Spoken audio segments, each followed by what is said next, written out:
অভিজ্ঞ ডাক্তারের হিকমত হচ্ছে রোগীর রোগ অনুযায়ী চিকিৎসা দিবে।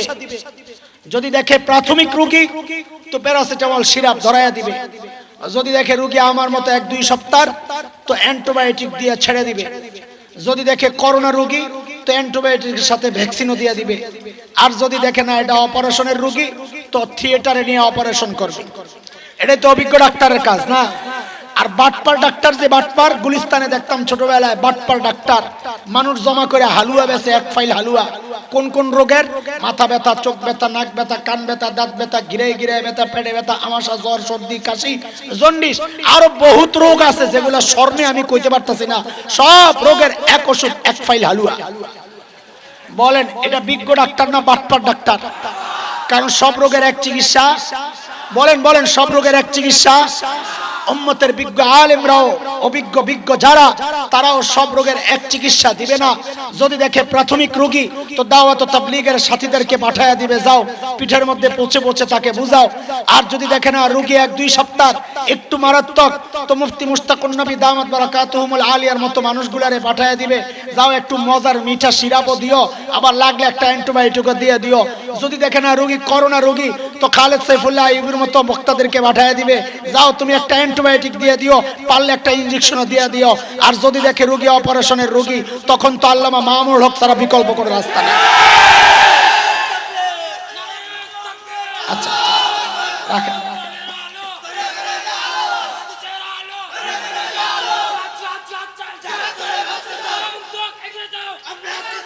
মাশাআল্লাহ মাশাআল্লাহ, আল্লাহু আকবার। কাজে যখন উম্মতের যা দরকার উম্মতের বিজ্ঞ আলেমরা সেটাই দিবে। কারো রক্ত চক্ষুর দিকে তাকায়া উম্মতের আলেমরা কথা বলবে না। কথা বলেন ঠিক কি? তুমি আমারে স্লিপ ধরাও তোমার মতো করে কথা বলার জন্য না। আমারে আমার রব 1400 বছর আগে যে স্লিপ কোরআন আল কারীম দিয়েছেন, আমি তো কথা ওইটা নিয়েই বলবো। কথা বলেন। এর জন্য জীবন যাবে কোনো পরোয়া নাই। আমার বিবি রেডি আছে বিধবা হইয়া কবরে যাবে, কোনো সমস্যা নাই। আমার সন্তান এতিম হবে, আমার কোনো পরোয়া নাই। এই শরীর থেকে মাথা বিচ্ছিন্ন হবে, কোনো পরোয়া নাই। আল্লাহ ইলম দিয়েছেন, নবীর ওয়ারিস বানাইছেন। তোমাদের রক্ত চক্ষু দেখা চুপ থাকার জন্য না, উম্মতের আলেমদের জিম্মাদারি হচ্ছে যদি রক্ত দেওয়া দরকার রক্ত দেওয়ার নাম হিকমত, যদি কল্যাণ নেওয়া দরকার হয় তো কল্যাণ নেওয়ার নাম হিকমত। কথা বলেন ঠিক?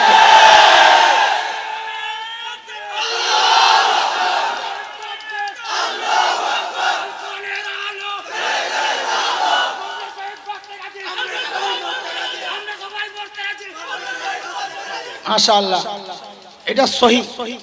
অনেকে ভুল স্লোগান দেয়। ভুল স্লোগান হলো জিহাদ জিহাদ জিহাদ চাই, জিহাদ করে বাঁচতে চাই। আর গাদা তুই বাঁচলে জিহাদে যাবি কি জন্য? আলহামদুলিল্লাহ আলহামদুলিল্লাহি ওয়া কাফা ওয়া সালামুন আলা ইবাদিহিল্লাযীনা ইসতাফা। أما بعد فأعوذ بالله من الشيطان الرجيم. بسم الله الرحمن الرحيم.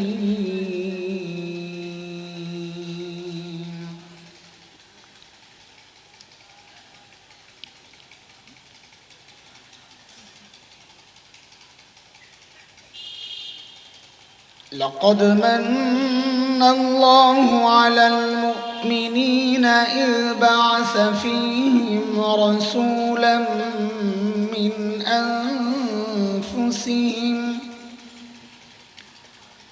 يتلو عليهم آياته ويزكيهم ويعلمهم الكتاب والحكمة وإن كانوا من قبل لفي ضلال مبين. آمنت بالله صدق الله العلي العظيم.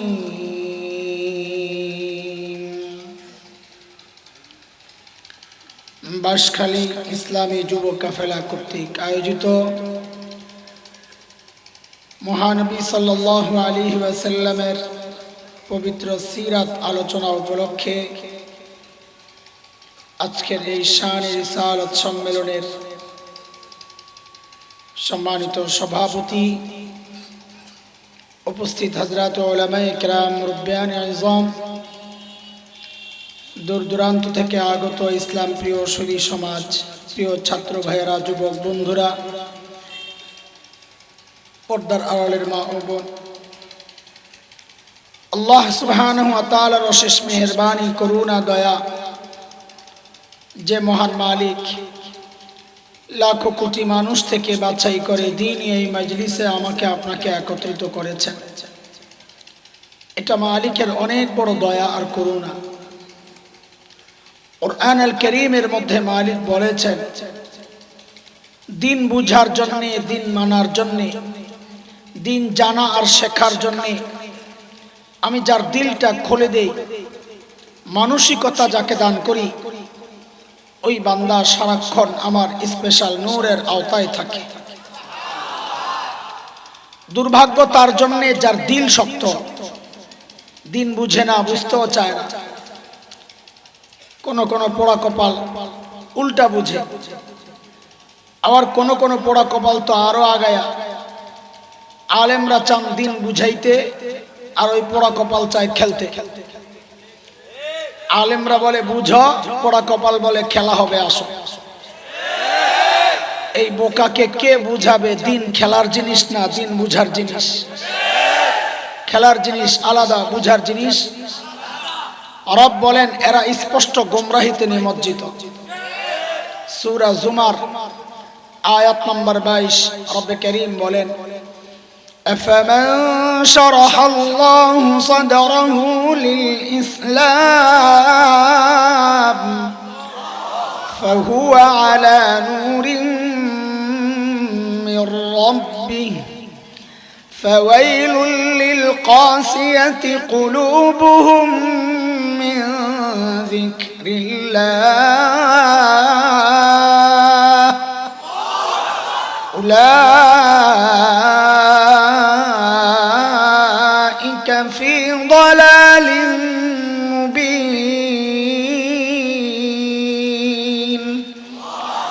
এই আয়াতের মধ্যে রব্বে কারীম এই কথাটা বলেছেন। মুহতারাম হাজরিন, যে মহান মালিক এই নিয়ামতে আমাদেরকে ধন্য করলেন, ওই মালিকের শুকরিয়া আদায় করি, জবান খুলে, প্রাণ খুলে কালিমাতুশ শুকর উচ্চারণ করি, আলহামদুলিল্লাহ। বলেন আল্লাহ তাআলা আমাদেরকে কত নিয়ামত দিয়েছেন, সীমাহীন, অসংখ্য। কুরআন আল কারীমের দুই জায়গায় মালিক এই কথাটা বলেছেন, সূরা নাহল, সূরা ইব্রাহিম। মালিক বলেন, ওয়া ইন তাউদ্দু নি'মাতাল্লাহি লা তুহসুহা ইন্নাল ইনসানা লাযালুমুন কাফফার।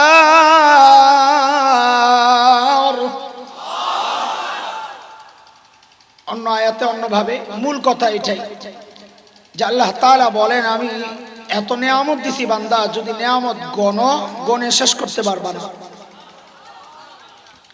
আচ্ছা বলেন তো, এই সবগুলো নিয়ামতের পজিশন, মর্যাদা কি এক না বড় ছোট আছে? বলেন না। কোন নিয়ামতগুলো বড়?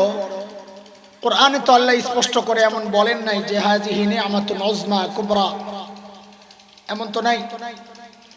তবে কোরআনের শব্দ ব্যবহার থেকে দুইটা নিয়ামতকে মুহাক্কিকিনরা আলাদা করেছে, যে এই দুইটা নিয়ামত আল্লাহর পক্ষ থেকে বান্দার জন্য সবচাইতে বড় নিয়ামত। কিভাবে বোঝা গেল? কারণ দুইটা নিয়ামত বর্ণনার ক্ষেত্রে আল্লাহ শব্দ ব্যবহার করেছেন মান। উলামায়ে কেরাম তো বুঝেন মান না, মান মানে খোটা দেওয়া, খোটা। আল্লাহর শানে খোটা দেওয়া, এই অর্থ বেমানা। এই জন্য আমরা বলবো আল্লাহ অনুগ্রহ প্রকাশ করেছেন দুইটা নিয়ামতের ক্ষেত্রে। আচ্ছা এবার বলেন, আমরা যখন কাউকে খোটা দেই, ধরেন একজনকে আপনি 1 লক্ষ টাকা দিয়েছেন, আবার তাকে 100 টাকা দিয়েছেন, যখন খোটা দিবেন কি বলবেন? এই তোরে না একদিন 100 টাকা দিছিলাম। খোটা মানুষ কোনটা দেয়, ছোট না বড়টা? যেহেতু খোটার শব্দটা আল্লাহ ব্যবহার করেছেন দুইটা নেয়ামতের ক্ষেত্রে, মুহাক্কিকিনরা বলেন বোঝা গেল ওই দুইটা নেয়ামত আল্লাহর পক্ষ থেকে বান্দার জন্য সবচেয়ে বড় নেয়ামত। এর মধ্যে একটা হচ্ছে সূরা হুজুরাতের শেষ দিকে আসছে, শেষ আয়াতের আগের আয়াত। মালিক বলেন, يمنون عليك أن أسلموا قل لا تمنوا علي إسلامكم بل الله يمن عليكم أن هداكم للإيمان إن كنتم صادقين। সহজ কথা, আল্লাহ বলছেন বান্দা আমি তোমাকে ঈমানের নিয়ামত দিয়া তোমার উপর সবচাইতে বড় দয়া করছি। 2 নাম্বার সবচাইতে বড় নিয়ামত।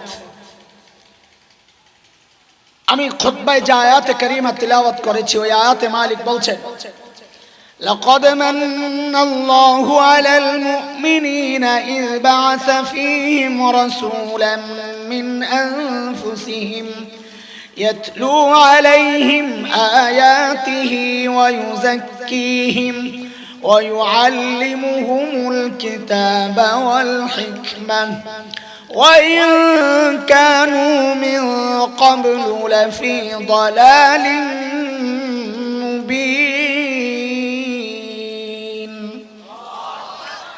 এই আয়াতের মধ্যে মালিক বলছেন বান্দা আমি তোমাকে আমার শ্রেষ্ঠ রাসূলকে তোমার রাসূল বানাইয়া পাঠাইয়া আমি তোমাদের উপর অন্যতম বড় আরেকটা দয়া করছি।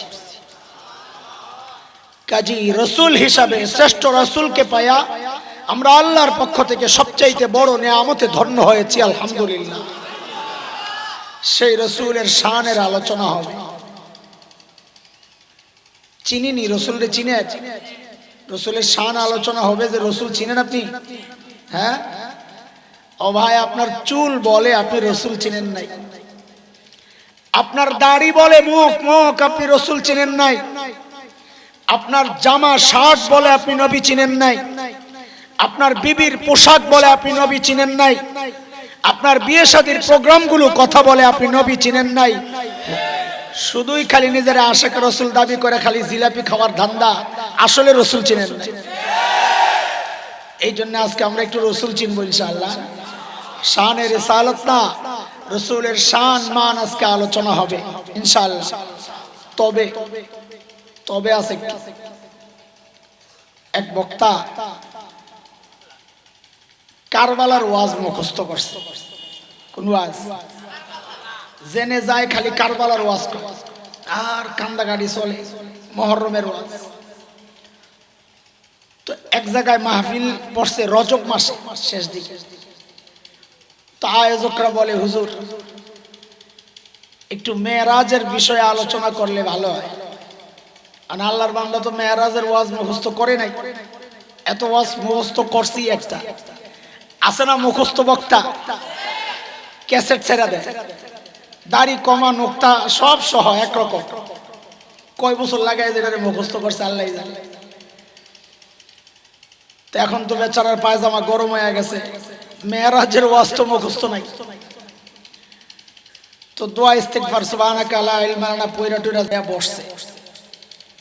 বৈশা বলে কি মেরাজে কে গেছেন বলেন আপনারা? আমাদের রাসূল গেছেন মেরাজে। রাসূল চিনেন আপনারা? রাসূল হইল হাসান হুসাইনের নানা। কার নানা? হাসান হুসাইন চিনেন? আহারে হুসাইন কারবালার ময়দানে শহীদ হয়ে গেল, চলে গেছে কারবালা। আনি আরে যাই দিবেন ঘুরে মুড়ে কারবালায় যাব।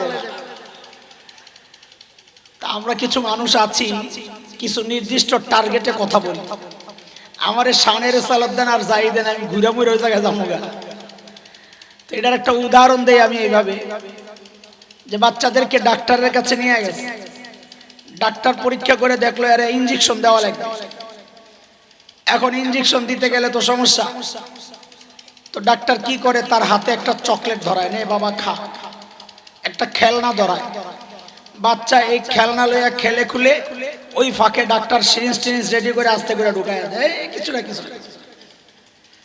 আমিও আপনাদেরকে নবীর শান আর মানের চকলেট খাওয়াবো, ফাঁকে আমি কিন্তু সুযোগ মতো আমার ইনজেকশন ঢুকাইয়া দেবো। বুঝে আসছে কথা? আরে কথা বুঝে আসছে? আসেন তো নাকি আমারে ফালাইয়া যাবেন না? আরে গেলে আমার ভালো সুবিধা, বুঝেন না কেন? আয় আল্লাহ, আমার কথা কইতে অনেক কষ্ট হইতেছে, বুঝতে কষ্ট হইতেছে। সাউন্ডটা ক্লিয়ার না, তুমি ইকু আরো কমায়া দাও তো ভাই, ইকু কমায়া দাও। এর তো যারা গান গজল টজল গায় হুম হুম আওয়াজে ভেগো দরকার। আমি নিরীহ মানুষ, কোন রকম আওয়াজটা কান পর্যন্ত বুঝতে পারলেই হয়। আপনারা না বুঝলে বড় মুসিবত। এক বেটা পান খায়, জর্দা সুবারি আর এই চুন টুন খায়া মুখ টুক পুইরা শেষ। এখন যা খায় মজা তো আর লাগে না, তো ডিম খায়, ডিম খায় দূর একেবারে মজা না ডিমটা। পাশের থেকে মুরগি এই কথা শুনছে, মুরগি শূন্য বলে কয় ইয়া পারার সময় আমার জানটা বের হয়ে গেল গা, আর তোমার খাইতে মজা লাগে না। এখন আমার তো বলতে জান বের হয়ে যাবো, আপনার যদি মজা না লাগে তো আমি শেষ। আয় মালিক, ও ভাই নবী চিনো? চলেন আজকে একটু নবী চিনি। চিনার আগে দুইটা উদাহরণ দিব মূল কথায় ঢোকার আগে ইনশাআল্লাহ। প্রথম উদাহরণ আমাদের বড়দের উদাহরণ। এটা আমার নবীর শান মান বড়রা বলতে গিয়ে বলেছেন যে আমার নবীর উদাহরণ হচ্ছে আকাশের মতো। কার মতো? মানে কি? আকাশ যত বড় আমার নবীর মাথাটাও এত বড় আছে। তো মানে কি বুঝেন? একটা ছোট্ট শিশু, তার চোখ যদি ঠিক থাকে আর আকাশ যদি উন্মুক্ত থাকে, ওই শিশু আকাশ দেখবে কি দেখবে না? কথা বলেন। শিশুর বড়টা কিশোর যদি তাকায় দেখবে কি দেখবে না? কিশোরের বড় যুবক দেখবে কি দেখবে না? বুড়া তাকাইলে না দেখবে না? বাবা তাকাইলে, শ্বশুর তাকাইলে, দাদা নানা, শিক্ষক, বক্তা, সমাজসেবক, সেনাপতি, শুধু একজন দেখবে না, প্রেসিডেন্ট, রাষ্ট্রপ্রধান দেখবে না, তাও দেখবে। আরে কথা বলেন না, আরে কি মুসিবত রে ভাই। আগে কোন এই কথাবার্তা পরিষ্কার হয়ে এলো, এরপরে বয়ান। আপনাকে এলাকায় দৌড়ায় কি দিয়া? হাত দিয়া না পাও দিয়া? তো ঢাকার সাথে মিল আছে দেখা যায়। আচ্ছা বলেন তো, ওই মাথা থেকে যদি একটা বাচ্চারে হাত পাও বাইন্দা ছেড়ে সোজা ছেড়ে দেয়, দৌড়া ফুল স্পিডে মারছে দৌড়, এই পাশে আসার পর হাতটিরে বাইন্দা আগের মতো দৌড়া, পারবে? দৌড়ের স্পিড কমে যাবে কেন? হাত দিয়া তো দৌড়ায় না, স্পিড কমলো কেন? হাত দৌড়ায় না ঠিক, কিন্তু পাও যখন দৌড়ায় তখন হাত এমন এমন করে আর পাওরে বলে দোস্ত তুই একা না, তোর সাথে আমরাও আছি। এটা বললে পাও চলার মধ্যে গতি পায়। আরে কথা ঠিক নেই? বক্তা তো পাও, সে পায়ের ভূমিকাই নিবে, দৌড়াবে তো পাই, কিন্তু ও দোস্ত তুমি যদি হাতের ভূমিকা না নাও তো কথায় গতি আসবে না। তাও তো ঠিক আসতে গেলে একটা জোরে কত আল্লাহু আকবার। অর্ধেকের বেশি মানুষ কয় নাই। কি আপনাকে কি সমস্যা? পেটে সমস্যা? চিল্লান দিলে সমস্যা হইব তো চিল্লান দিলেন না কেন? জোরে সোরে আল্লাহু আকবার। এখনো বহু মানুষ চুপ রয়েছে। এগুলারে দিয়া বাঁশখালীর বাঁশ দিয়া জেহাদ কেমনে চলবে আল্লাহ জানে। আল্লাহু আকবার।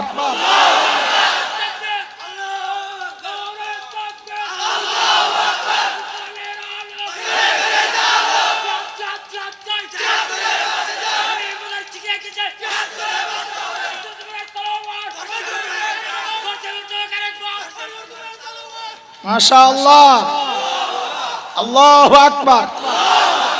ময়দানে একজন থাকলেই চলে, সব মরে যায়। যা আপনি একা থাকবেন না সব জায়গায়।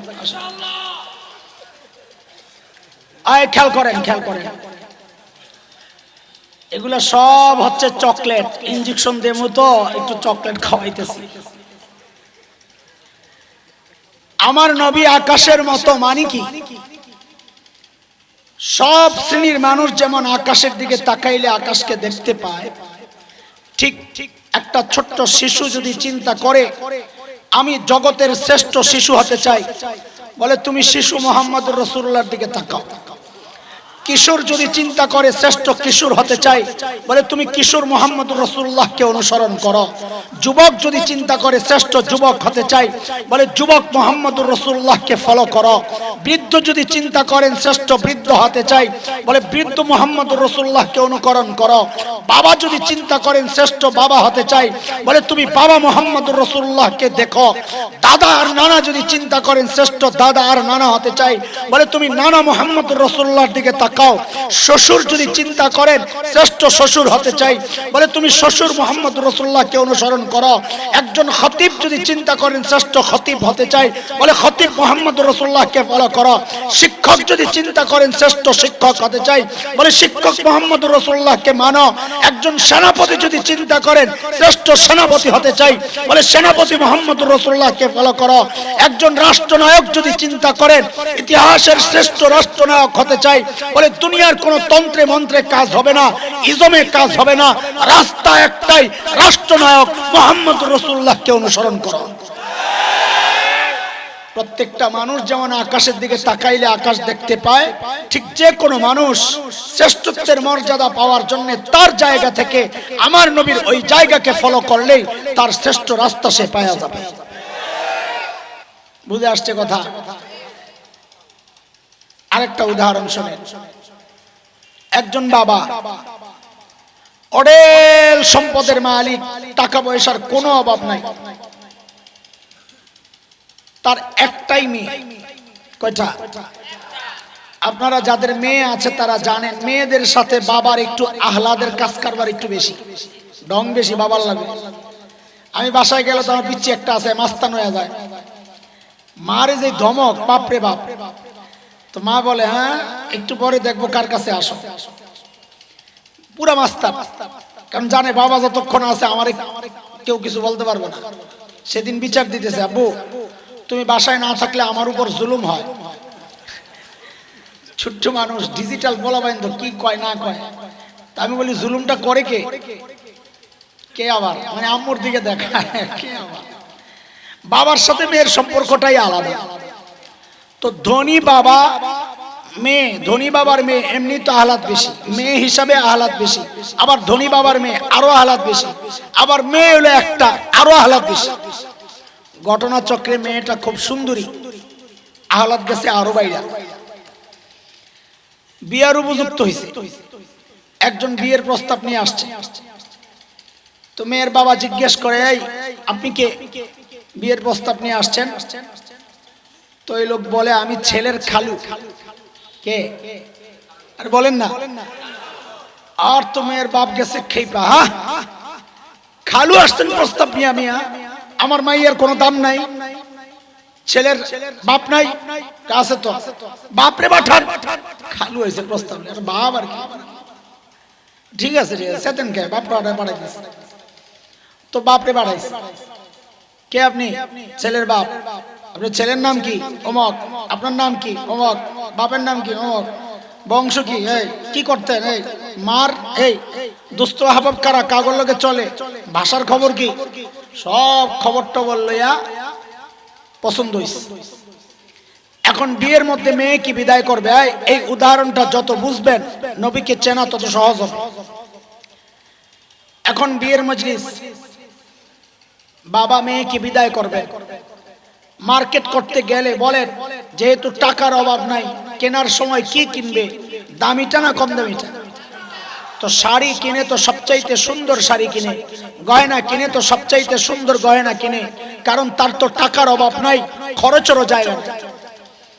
প্রসাধনী কিনে তো সবচাইতে সুন্দর, জুতা সবচাইতে সুন্দর, সব সুন্দর সুন্দর জিনিস দিয়ে মেয়ের বিদায় করে। কথা ঠিক?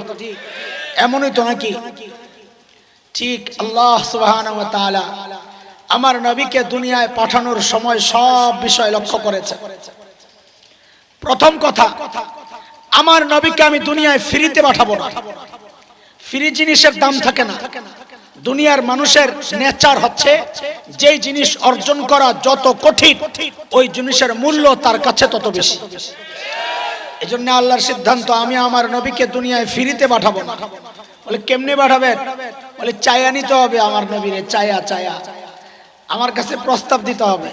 তো দিলাম, জি না, খালু মালু প্রস্তাব দিলে কাজ হবে না, যে কেউ প্রস্তাব দিলে কাজ হবে না। বলে কে প্রস্তাব দিবে? বলে ছেলের বাপ প্রস্তাব দেওয়া লাগবে। আরে কে? ছেলের বাপ কে? মিল্লাতা আবিকুম ইব্রাহিম হুয়া সাম্মাকুমুল মুসলিমিন। খলিল ইব্রাহিম যখন বাইতুল্লাহ বানান, আল্লাহ খলিলের দিলের মধ্যে এই কথা ঢুকায়া দিয়েছেন, খলিল এত দামি একটা কাজ আপনি করেছেন, আমি আপনাকে পুরস্কার দিতে চাই। কি চাইবেন বলেন, কি নিবেন? খলিল চিন্তা করছেন, সারা জিন্দেগি চায়া চায়া পাইছি জমজম ওয়ালা ইসমাইল, এইবার আর দুনিয়ার ছোট মোটো কিচ্ছু চাইবো না, এইবার চাইলে বড়টাই চাইবো। খলিল সুযোগ পায়াই চায়া বসছেন, ও আল্লাহ এইবার আমি আর জমজম ওয়ালা চাই না, এইবার আপনার কাছে আমি চাই কাউসার ওয়ালা। কোরআনের কথা, এগুলো আমার কথা না। খলিল হাত উঠায় দোয়া করলেন, রব্বানা ওয়াবা'থ ফীহিম রাসূলান মিনহুম ইয়াতলু আলাইহিম আয়াতিক ওয়া ইউআল্লিমুহুমুল কিতাবা ওয়াল হিকমাতা ওয়া ইউযাক্কিহিম ইন্নাকা আনতাল আজিজুল হাকীম। আল্লাহ চাই কাউসার ওয়ালা। দোয়া করলেন কে? আমি যা বলি শেখায়া দিই তা বলেন তো, শুনতে মজা লাগবে, বলতেও ভালো লাগবে। বলেন খলিলুল্লাহ। দোয়া করছেন কে? পাশে কিন্তু বসা জাবিহুল্লাহ। কে কে? জাবিহুল্লাহ কে? ইসমাইল। মানব ইতিহাসে জাবিহুল্লাহ দুইজন ছিলেন। কয়জন? আর ঘটনা চক্রে দুইজনই আমার নবীর বাপ। আল্লাহু আকবার। কোন দিক দিয়া শান যে ঢুকামো বুঝতেছি না, যেদিকে যাই ওদিকে খালি আমার নবীর শান আর শান, শান আর শান। এক গ্রাম্য ব্যক্তি আয়েশা নবীকে ডাক দিয়েছেন, ইবনা জাবিহাইন, এই দুই জাবিহুল্লাহর ছেলে। নবী আলাইহিস সালাম মুস্কি হেসে দিয়েছেন। সাহাবায়ে কেরাম বলেন, ইয়া রাসূলুল্লাহ, আমরা তো জানি আপনি এক জাবিহুল্লাহর ছেলে ইসমাইল, আরেক জাবিহুল্লাহ করতে গেলেন। তো নবী বলেন, আমার বাবা আব্দুল্লাহও জাবিহুল্লাহ। বলে কেমনে? বলে আমার দাদা আব্দুল মুত্তালিব যখন বাইতুল্লাহর মুতাওয়াল্লি, তো হঠাৎ জমজম হারায় গেছে, জমজম খুঁজে পাওয়া যাচ্ছে না। তো আব্দুল মুত্তালিব মান্নত করছেন, আল্লাহ যদি জমজম প্রকাশ পেয়ে যায়, আমি আমার একটা ছেলেকে আল্লাহর রাস্তায় কোরবানি করব। তখন সিস্টেম মানুষ জবে করা। আল্লাহ তাআলা জমজম প্রকাশ করে দিয়েছে। এখন কাকে জবে করবে? ছেলে তো অনেক, আব্দুল শামস, আব্দুল উজ্জা, নওফল, হামজা, আব্বাস।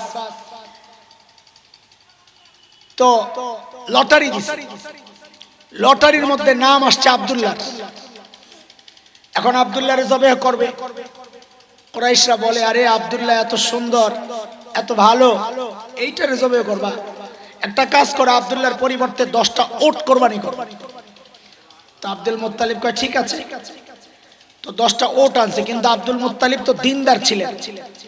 চিন্তা করছেন, মান্নত করছি একটা, দিব আর একটা, আচ্ছা এই দুইটার মধ্যে আবার লটারি দেই।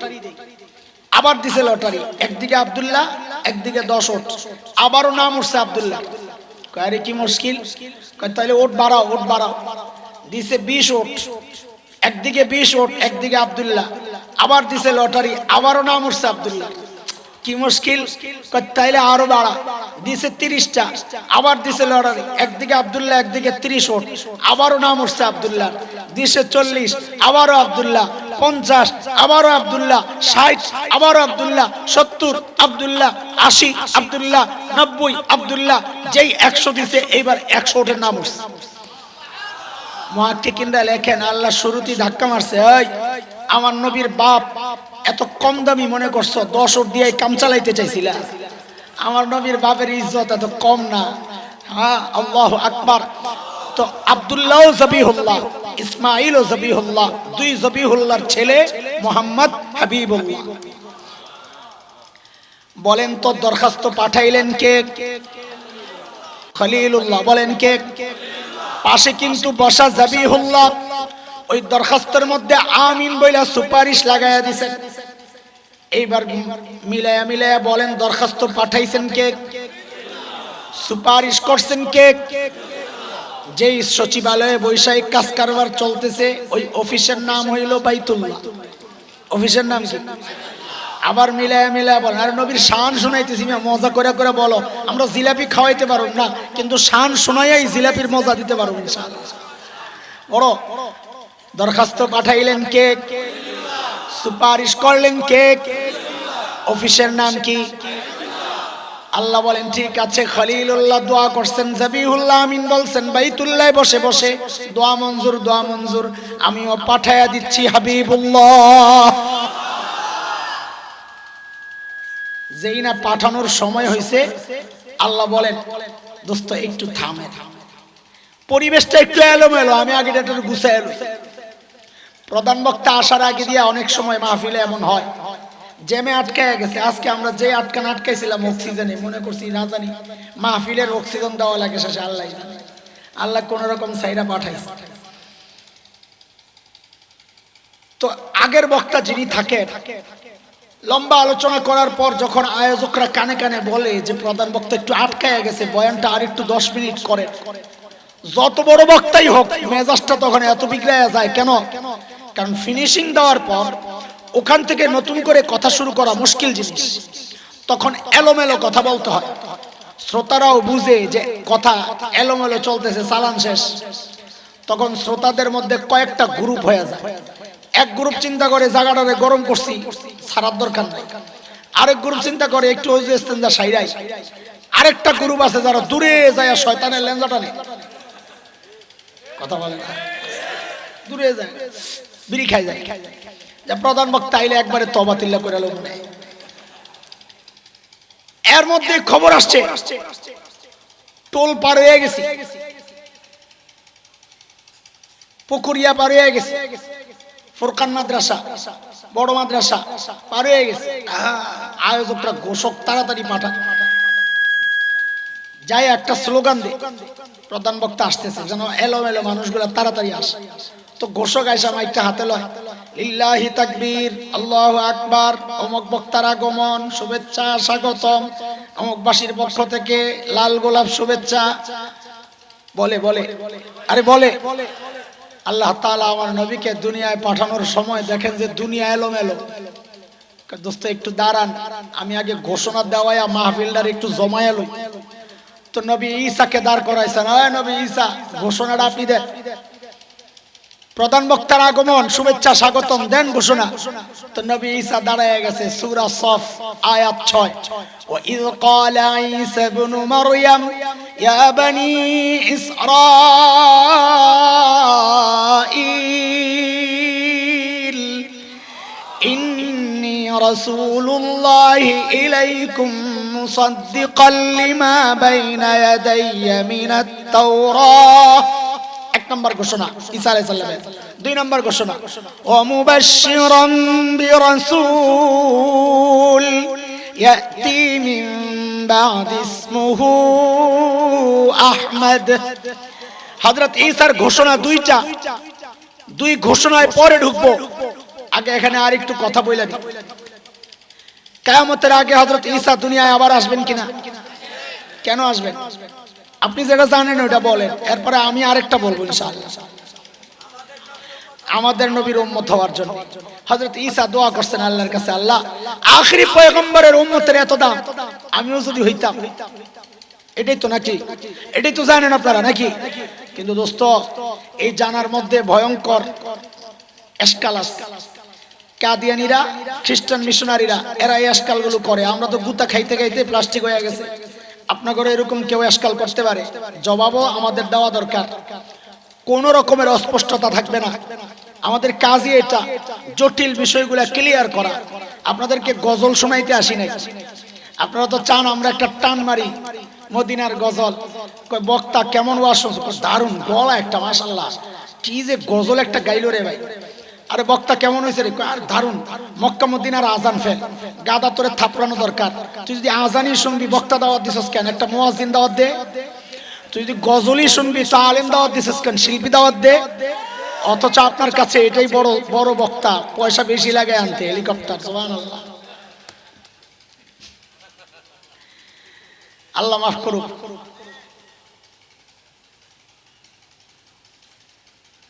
এসকালটা কি? এসকালটা হচ্ছে হযরত ঈসা কি ছিলেন? এই বুঝেন ভালো করে, খেলতে আইসেন না, ভালো করে আরে কথা বলেন, ভালো করে বুঝেন, খেলতে আইসেন না। এই কথাটা বুঝেন নাই? কই আইলাম রে ভাই?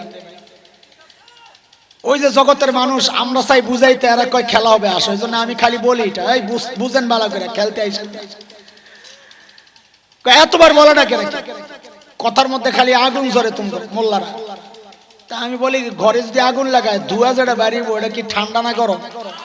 তো তুই আমার কলিজা আগুন লাগাই দিস, আমি হা করলে তো গরম ধুয়েই বেরিব। তুই ঠান্ডা কর, কলিজা ঠান্ডা কর, দেখি ঠান্ডা কথা বেরিয়েছে। ঠিক আছে কথা? এসকালটা কি? আপত্তিটা কি? ভয়ঙ্কর আপত্তি। আপত্তি হচ্ছে হযরত ঈসা আলাইহিস সালাম কি ছিলেন? আহলুস সুন্নাহ ওয়াল জামাতের আকীদা সমস্ত নবীদের মর্যাদা সমস্ত মাখলুকের উপরে, এমনকি ফেরেশতাদের চেয়েও মর্যাদায় নবীরা উপরে, সেখানে উম্মত তার উপরে। আখেরি পয়গম্বরের উম্মতের দাম যতই হোক নবীর সমান তো আর না। তাহলে একজন নবী কি করে আখেরি পয়গম্বরের উম্মত হতে চাইলেন? তার মানে এমপি সাহেব এলাকা এসে কয় আমি চেয়ারম্যান হতে চাই। এমপি সাহেব যদি চেয়ারম্যান হইতে চায় তো মানুষ কি বলবে? এর মাথা ঠিক আছে। তো এখানে তো তাই হলো। হযরত ঈসা আলাইহিস সালাম আল্লাহ সর্বোচ্চ মর্যাদা, নবুয়তের মর্যাদা দিয়েছেন, তিনি কেন উম্মত হতে চাইলেন? আরে বেজাল লাগেনি? কথা কর না। এই বেজালের সমাধান লাগবে, নাইলে বেজালের থাকবেন সারা জীবন। আমরা ঢাকাইয়ারা বিরিয়ানি পাগল। এই যে আপনাদের এলাকায় যতগুলো আসছে অধিকাংশই ঢাকাইয়া, মানে ঢাকার থাকা, পুরান ঢাকার। এই আমাদের মুসা ভাই, মুফতি দিলওয়ার হোসেন মাইজি, এত আরো বেশি মারাত্মক। কদিন পরে পরে বিরিয়ানির পোটলা আমার বাসায় পাঠা এই মাইজি। আমরা বিরিয়ানি পাগল, বাচ্চারাও বিরিয়ানি খাইতে খুব পছন্দ করে। আপনাকে বাঁশখালীর পুরা যতগুলা মুদির দোকান নাই, আমাকে বংশাল টংশাল ওই সমস্ত পুরান ঢাকায় এক একটা গলিতে আসছে বেশি বিরিয়ানির দোকান আছে। রাতে 3টা 4টার সময় যায় দেখবেন জমজমাট বেচা কিনা চলতেছে, বিরিয়ানি খোলা। তো এক বিরিয়ানি পাগল গেছে এক স্পেশাল বিরিয়ানির দোকানে বিরিয়ানি খাইতে। সামনে বিশাল ডিশের মধ্যে বিরিয়ানি, গরম বিরিয়ানি, ধোঁয়া উঠতেছে। কখন খাবে পেটুক তো মুখ ঝোলে ভরে গেছে। এর মধ্যে হোটেল বয় এসে বলে স্যার, এক্সকিউজ মি, বলে ইয়েস বলো। তো বলে স্যার আমাদের বিরিয়ানি তো স্পেশাল আছে, কিন্তু আমাদের রেস্টুরেন্টের আরেকটা স্পেশাল আইটেম আছে, একটা চাটনি আছে, ও হেভি এক্সেলেন্স, দেবো স্যার? তো যেমনি কইছে বেড়া তো মুখে রসায় বসে। কই দাও একটু চাটনি, তো বুঝেন আচার, আচার কই দাও একটু আচার দাও। তাই বুঝে আচারের দাম বেশি না বিরিয়ানির দাম বেশি? এই লোক সামনে বিরিয়ানি রেখে যে আচার চাইলো, বিরিয়ানি বাদ দিয়ে আচার খাইবো, না আচার চাইছে বিরিয়ানির স্বাদটারে আরো বাড়ানোর জন্য, না বিরিয়ানি বাদ দিয়ে বয়াবে আচার খাইবো? এটা বুঝছেন? ঠিক আছে, এই কথা বুঝছেন? তাহলে এবার বুঝেন, হযরত ঈসা আলাইহিস সালামের সামনে নবুয়তের বিরিয়ানির ডিশ। আল্লাহ বলেন, নবী ঈসা আমার কাছে কিন্তু আখেরি পয়গম্বরের উম্মতের একটা দারুণ চাটনি আছে, এটা হেভি টেস্ট, এটা হেভি দামি উম্মত। তো নবী ঈসা কয় আল্লাহ তাইলে আমার ওই আখেরি পয়গম্বরের উম্মতের চাটনি দেন, আমি আমার নবুয়তের বিরিয়ানির স্বাদটারে আর একটু বাড়াইয়া লই। কাজে এসকাল নাই, কোনো আপত্তি নাই। কথা বুঝে আসছে না? কিন্তু এইটা বলার জন্য আমি ভেজাল ছাড়ানোর জন্য এই প্রসঙ্গে ঢুকলাম। আমি তো জিজ্ঞেস করেছি আরেক কারণে। হযরত ঈসা দুনিয়ায় আসার অনেক কারণ, তার মধ্যে একটা কারণ তো এটা। আরেকটা কারণ হচ্ছে মাহফিলের সিস্টেম হচ্ছে, যিনি ঘোষণা দেন মাহফিল শেষ হইলে তিনি আবার মাইকটা হাতে নিয়ে বলেন, ও ভাই আজকের মতো মাহফিল এখানেই সমাপ্ত, আবারও দেখা হবে, আল্লাহ হাফেজ, ভুল ভ্রান্তি মাফ, সব শেষ করে করে হযরত ঈসা আলাইহিস সালামকে আল্লাহ ডাক দিয়েছেন, ও নবী ঈসা, আপনি তো প্রধান বক্তার আগমনের ঘোষণা দিছিলেন না? কয় জি। কয় তাইলে দুনিয়ার মাহফিল শেষ, কিয়ামত হয়ে যাবে, আবার দুনিয়ায় যায়া মাহফিল শেষের ঘোষণাটাও আপনি দিয়ে আসেন। যান। বুঝে আসছে কথা? হযরত ঈসার ঘোষণা দুইটা। এক নম্বর ঘোষণা, ইয়া বনি ইসরাঈল ইন্নী রাসূলুল্লাহি ইলাইকুম। এই কথাটা আমার সাথে আপনারা সবাই তিনবার বলবেন, মুখস্থ। ও বনি ইসরাঈল, আল্লাহ আমাকে তোমাদের রাসূল বানায়া পাঠাইছে। আবার বলেন, ও বনি ইসরাঈল, আল্লাহ আমাকে তোমাদের রাসূল বানায়া পাঠাইছে। আবার বলেন, ও বনি ইসরাঈল, আল্লাহ আমাকে তোমাদের রাসূল বানায়া পাঠাইছে। মনে থাকবে কথাটা। এটা হচ্ছে আমার এক নাম্বার ইনজেকশনের সুই। সময় মতো যখন ইনজেকশন পুশ করব, তখন আমি বলবো, ও ভাই আমার ইনজেকশনটা দাও, সুইটা দাও, সুইটা দাও। এই সুইটা দিয়ে আমি প্রথম ইনজেকশন দিব। সুইটা কি বলেন আবার, ও বনি ইসরাঈল, আল্লাহ আমাকে তোমাদের রাসূল বানায়া। চলেন রাখেন এটা। হযরত ঈসার দুই নাম্বার ঘোষণা, ও মুবাশশিরাম বিরাসূল ইয়াতি মিন বাদ ইসমুহু আহমদ। প্রধান বক্তার আগমন, শুভেচ্ছা, স্বাগতম, যার নাম আহমদ। আসছেন তিনি দুনিয়ায়। আমার নবীর নাম ওই যে বললাম, আল্লাহ যা দিবেন তো সেরাটা দিয়ে সাজায়া দিবেন। কিতাব দিবেন তো সেরা কিতাব, উম্মত দিবেন তো সেরা উম্মত। আরে নাক দিবেন তো সেরা নাক, কান দিবেন তো সেরা কান, চোখ দিবেন তো সেরা চোখ, দাঁত দিবেন তো সেরা দাঁত, থুতু দিবেন তো সেরা থুতু, আরে ঘাম দিবেন তো সেরা ঘাম। আমার আর তোমার ঘামের দুর্গন্ধে পাশে কেউ বসতে পারে না। আর আমার নবীর ঘাম সাহাবায়ে কেরাম বোতলে সংগ্রহ করতেন। কেন? কোন প্রোগ্রাম আসলে একটু ঘাম লাগায়া দিত, গোটা প্রোগ্রামটা সুঘ্রাণে মৌ মৌ করত। বন্ধু দিছেন তো আবু বকরের মতো শ্রেষ্ঠ বন্ধু দিছেন। দুনিয়া এইরকম বন্ধুর নজির দেখাও। হিজরতের রাতে নবী আলাইহিস সালাম দরজায় যায় খালি টোকা মারছে, সাথে সাথে দরজা খুলে গেছে। নবী তো অবাক, আবু বকর আপনি ঘুমান নাই? বলে, ইয়া রাসূলুল্লাহ, ওই যে 6 মাস আগে বলেছিলেন আবু বকর মক্কা ছাড়তে হবে, আপনি সঙ্গে থাকবেন। ওগো আল্লাহর হাবিব, সেই দিন থেকে আজ পর্যন্ত এই পিঠকে কোনোদিন বিছানার সাথে লাগাই নাই। বলে ঘুমান নাই? বলে ঘুমাইছি।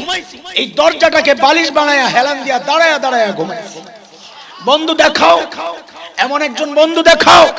মসজিদে নববীতে বসে বসে কাঁদতেছেন আবু বকর, ও আল্লাহ, ও আল্লাহ। সাহাবায়ে কেরাম কয়, দেখি তো আবু বকর কি চাইতেছে আল্লাহর কাছে। কাছে আয়া শুনে আবু বকর বলে, ও আল্লাহ, আপনার হাবিবের দিলের মধ্যে কথাটা ঢুকায়া দেন। হাবিব, আবু বকরের মালকে আপনি পরের মাল মনে করেন না, নিজের মাল মনে কইরা যখন যা দরকার খরচ করেন। কেন? আপনি চাইলে আবু বকর লজ্জা পায়, আবু বকরের হাতটা উপরে যায়, আপনার হাতটা নিচে যায়, আবু বকরের বরদাস্ত হয় না। নবী, আপনি আবু বকরের কাছে চাইেন না, যখন যা দরকার প্রয়োজন মনে কইরা নিজের মনে কইরা খরচ করতে থাকেন।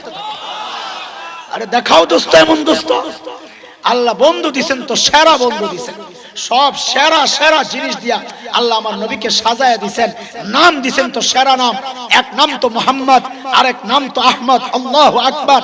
আমার তো এলেম কালাম নাই রে ভাই, তাও এই দুইটা নাম নিয়ে যদি ঘাটাঘাটি করি রাত শেষ হয়ে যাবে। আহ কি চমৎকার নাম! মুহাম্মদ মানে সবচেয়ে বেশি প্রশংসিত, আহমদ মানে সবচেয়ে বেশি প্রশংসাকারী। এই নাম কেন রাখা হয়েছে? মাকামে মাহমুদের ওই প্রসঙ্গে আমি ঢুকবো না, আমার বেশি সময় যাবে গা, ইনজেকশন দেওয়া যাবে না, হসপিটাল বন্ধ হয়ে যাবে।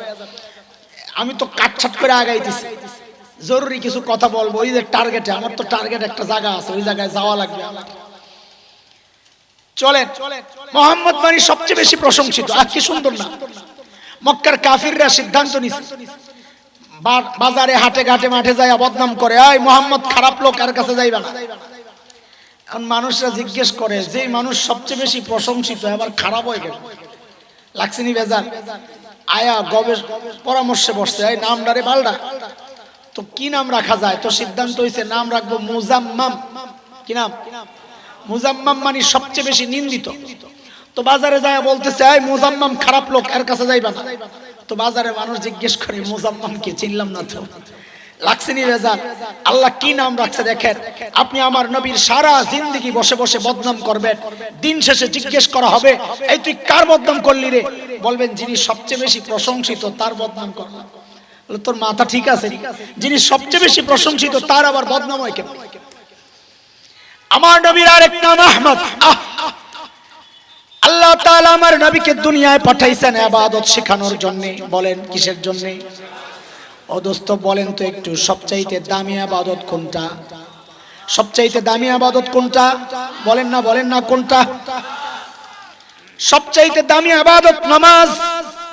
আল্লাহ আমার নবীর নামটা দিয়া ওই দামি ইবাদতকে সাজাইছেন। বলে কেমনে? বলে আহমদ লিখতে অক্ষর লাগে কয়টা? 4টা, আলিফ হা মিম দাল। কয়টা? একজন মানুষ যদি নামাজে দাঁড়ায় তার পুরা নামাজটা যেন ওই আহমদই ঘুরতেছে খালি, আল্লাহু আকবার। বলে বুঝলাম না তো কেমনে? বলে কেমনে বুঝবেন, কেমনে বোঝাবো? পিচ্ছি আসেনি এখানে? পিচ্ছি আচ্ছা তুমি আসো না, আসো না। পশ্চিম কোনটা? পশ্চিম এইটাই। তাহলে একটু কোনাকুনি দাঁড়াও, কোনাকুনি। এটা তো বাম দিকে, তুমি এদিকে ফিরো। আমরা তো দেখাইতেছি, আমরা কেবলা দরকার নাই। আপনাকে ডান দিকে হয়েছে না? তোমার ডান দিক থেকে দেখলে বোঝা যাবে এই যে মানুষটা দাঁড়ায় আছে যেন আহমদের আলিফটা দাঁড়ায় রয়েছে। এই তুমি রুকুতে যাও, এবার রুকুতে যাও। যাও না, রুকুতে যাও। এই দেখেন, আপনারা দেখেন, আপনাদের দিক থেকে দেখা যাবে হায়ের মাথাটা কি সুন্দর করে দাঁড়ায় রয়েছে। এইবার তুমি সেজদায় যাও না,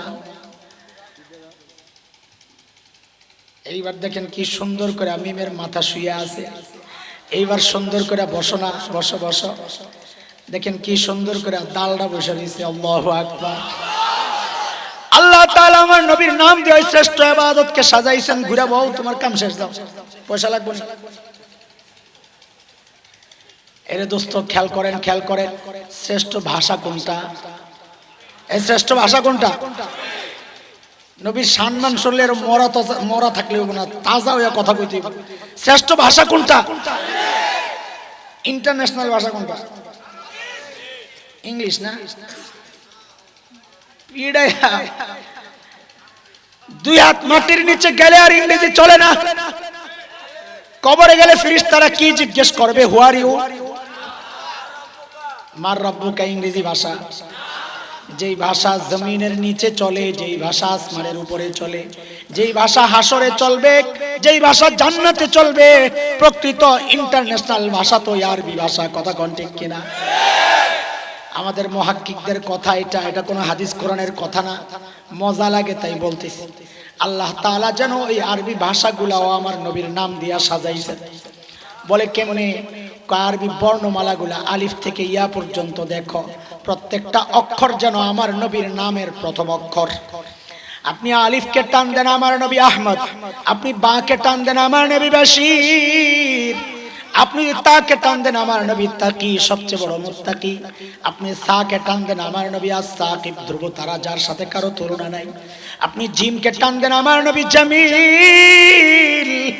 আপনি হাকে টান দেন আমার নবী হামিদ, আপনি খাকে টান দেন আমার নবী খাতামুন নবীন, আপনি দালকে টান দেন আমার নবী দাইয়ান ইলাল্লাহ, আপনি জালকে টান দেন আমার নবী জাকি, আপনি রাকে টান দেন আমার নবী রাহমাতুল লিল আলামিন, আপনি যাকে টান দেন আমার নবী জাইরুল জান্নাত, দুনিয়ায় ঘুরে আসছেন, জান্নাত ঘুরে আসছেন দুনিয়ায় থেকে।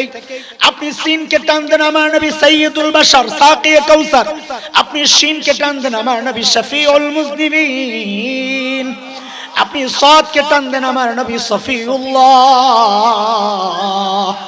আপনি দদকে টান দেন আমার নবী দামিন উম্মতের জিম্মাদার, আপনি তকে টান দেন আমার নবী তয়্যিব, আমার নবী তাহির, আমার নবী তাহা, আপনি জাকে টান দেন আমার নবী জাহির লাইসাল বাতিন। বেদাতীরা বলে নবী জাহিরও জানে বাতিনও জানে না, গায়েব জাননে ওয়ালা একমাত্র কে?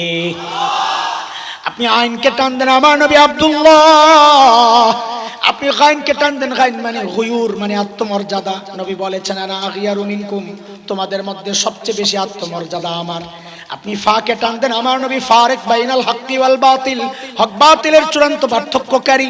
আপনি কফকে টান দেন আমার নবী কারিউল কুরআন, কোরআনের সর্বপ্রথম তেলাওয়াত করেন ওয়ালা, আপনি কাফকে টান দেন আমার নবী কাফিলুল উম্মাহ, উম্মতের জিম্মাদার। আপনি লামকে টান দেন আমার নবী লাঈমুশ শয়তান, শয়তানের সবচেয়ে বড় নিন্দাকারী। আপনি মিমকে টান দেন আমার নবী মুহাম্মদ, আমার নবী মাহবুব, আমার নবী মনসুর, আমার নবী মুজাম্মিল, আমার নবী মুদ্দাসসির, আমার নবী মুস্তাফা সাল্লাল্লাহু আলাইহি ওয়াসাল্লাম।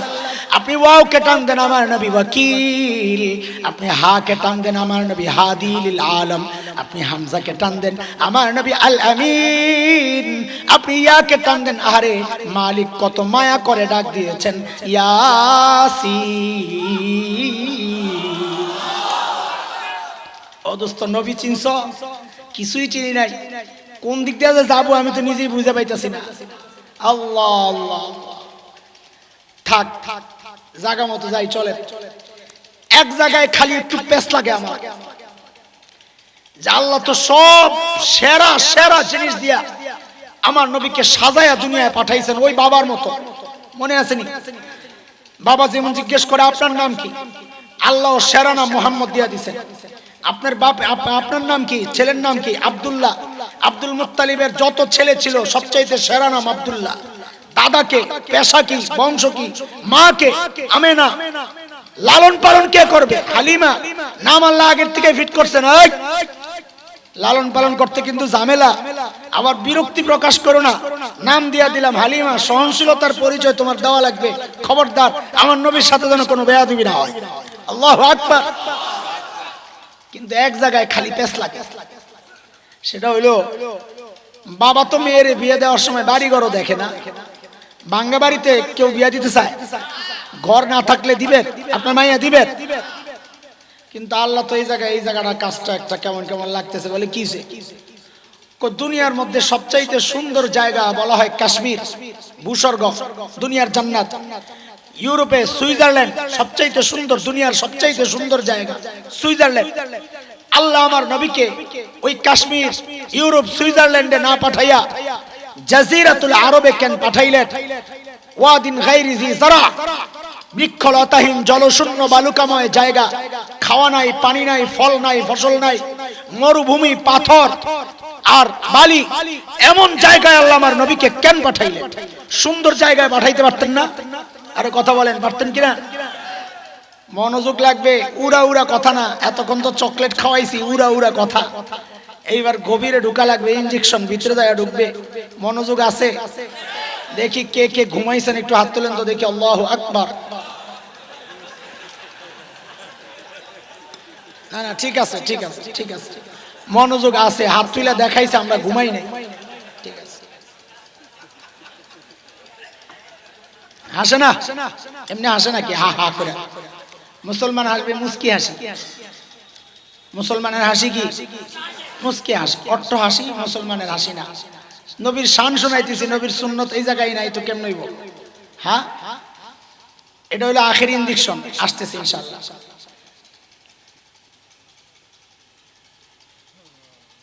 জাজিরাতুল আরবে কেন পাঠাইলেন? উলামায়ে কেরাম, আমি আপনাদের ভাই, আপনাদেরকে এলেম আর জ্ঞান দেওয়ার জন্য আসি নাই।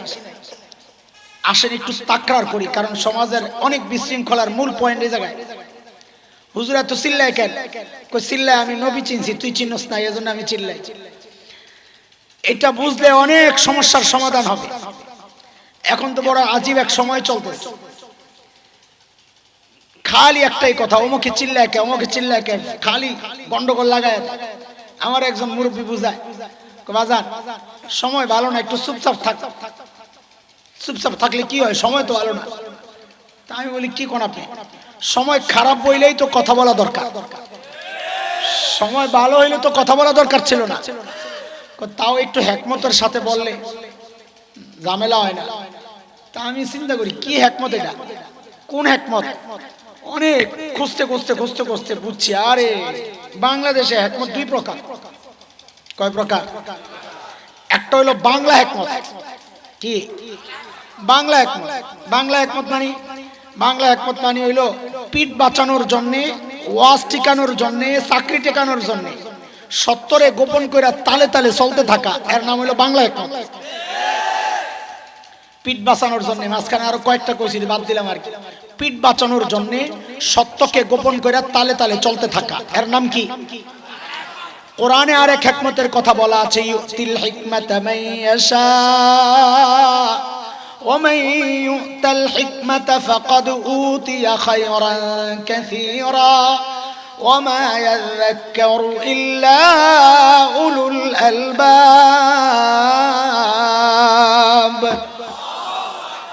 ওই হিকমত কাকে বলে?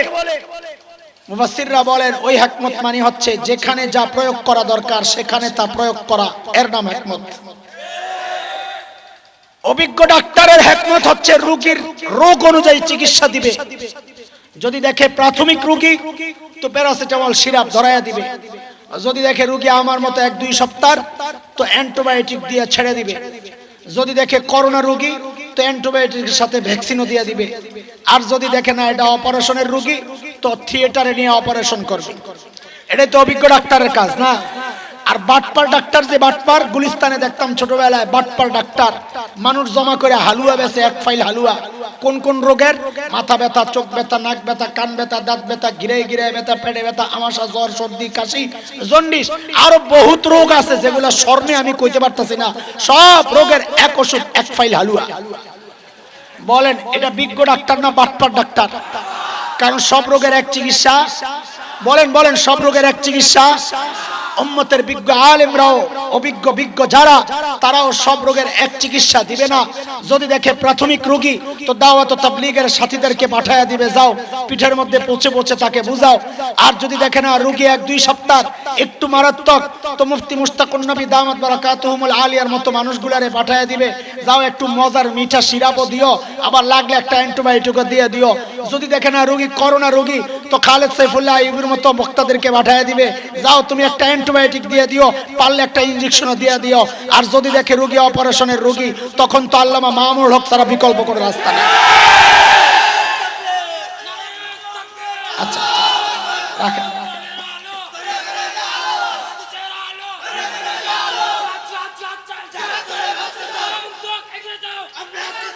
মাশাআল্লাহ মাশাআল্লাহ, আল্লাহু আকবার। কাজে যখন উম্মতের যা দরকার উম্মতের বিজ্ঞ আলেমরা সেটাই দিবে। কারো রক্ত চক্ষুর দিকে তাকায়া উম্মতের আলেমরা কথা বলবে না। কথা বলেন ঠিক কি? তুমি আমারে স্লিপ ধরাও তোমার মতো করে কথা বলার জন্য না। আমারে আমার রব 1400 বছর আগে যেই স্লিপ কোরআন আল কারীম দিয়েছেন, আমি তো কথা ওইটা নিয়েই বলবো। কথা বলেন। এর জন্য জীবন যাবে কোনো পরোয়া নাই।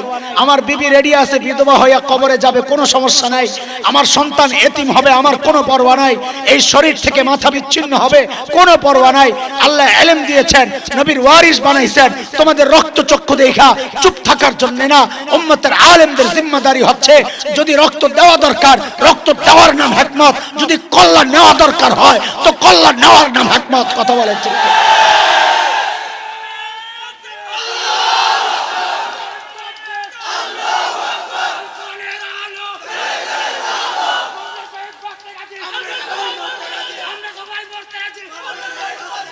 মাশাআল্লাহ, এটা সহিহ। অনেকে ভুল স্লোগান দেয়। ভুল স্লোগান হলো জিহাদ জিহাদ জিহাদ চাই, জিহাদ করে বাঁচতে চাই। আর গাদা তুই বাঁচলে জিহাদে যাবি কি জন্য? জিহাদ তো করবই মরার জন্য। এক সাহাবী হাদিস আসছে না, খেজুর খাইতেছিলেন ময়দানে, তো নবী আলাইহিস সালাম হাদিস শোনাইতেছেন যে শাহাদাতের মর্যাদা হচ্ছে জান্নাতে মরতে দেরি, জান্নাতে যাইতে দেরি নাই। খেজুর আর শেষ করে নাই, ফালাই দিছে। খেজুর পুরোটা শেষ করলে আমার যে জান্নাতে যাইতে দেরি হয়ে যাবে, দে দো। খেজুর ফালাই দিছে। তো জিহাদ তো এটা, আমি মরবো একা না, সাথে 10টারে লইয়া যাই, এই খালি পাইতা দিব না।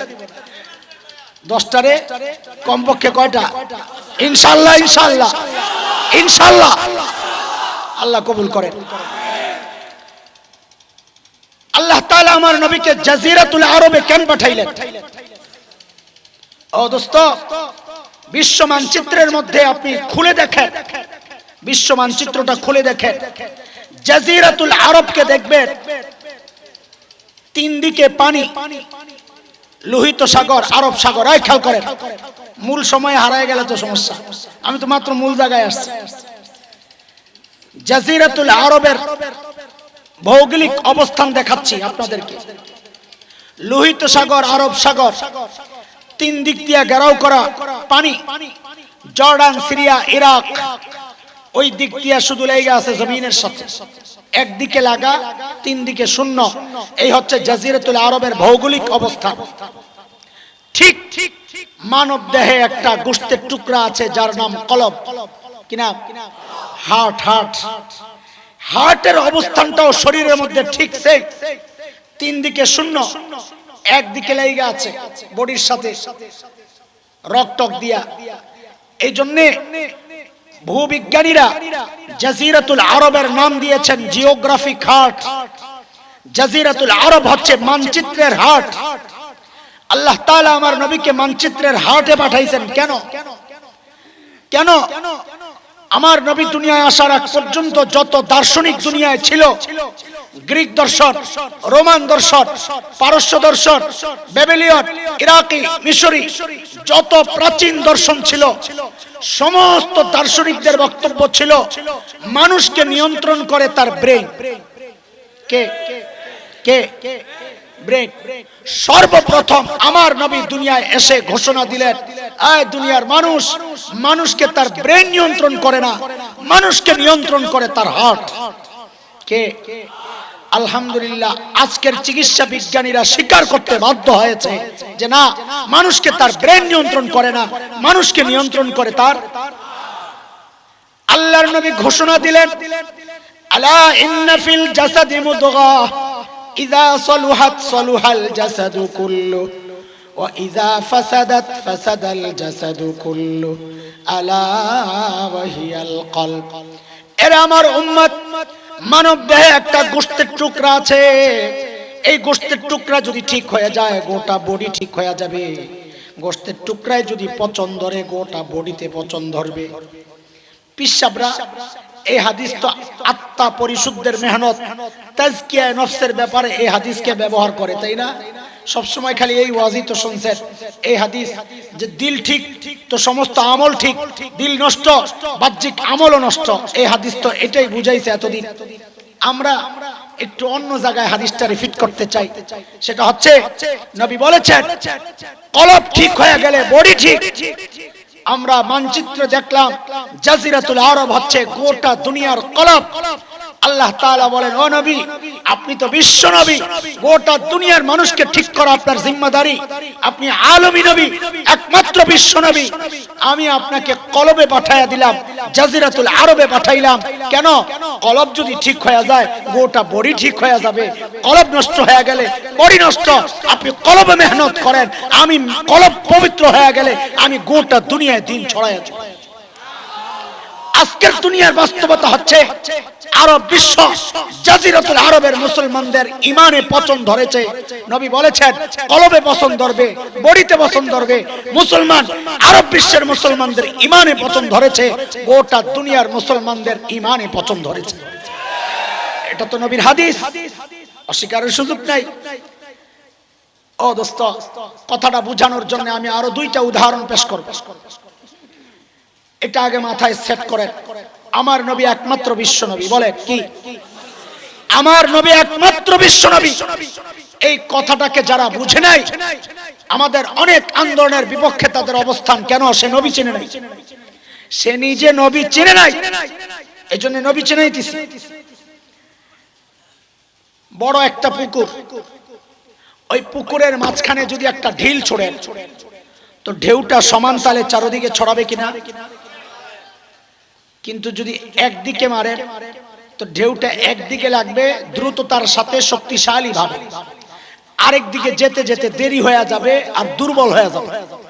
ঠিক আমার নবী বিশ্ব নবী, এই জন্য আল্লাহ দুনিয়ার মাঝখানে পাঠাইছেন। কেন? যেন হেদায়েতের নূর সমান তালে চারদিকে ছড়ায় যায়।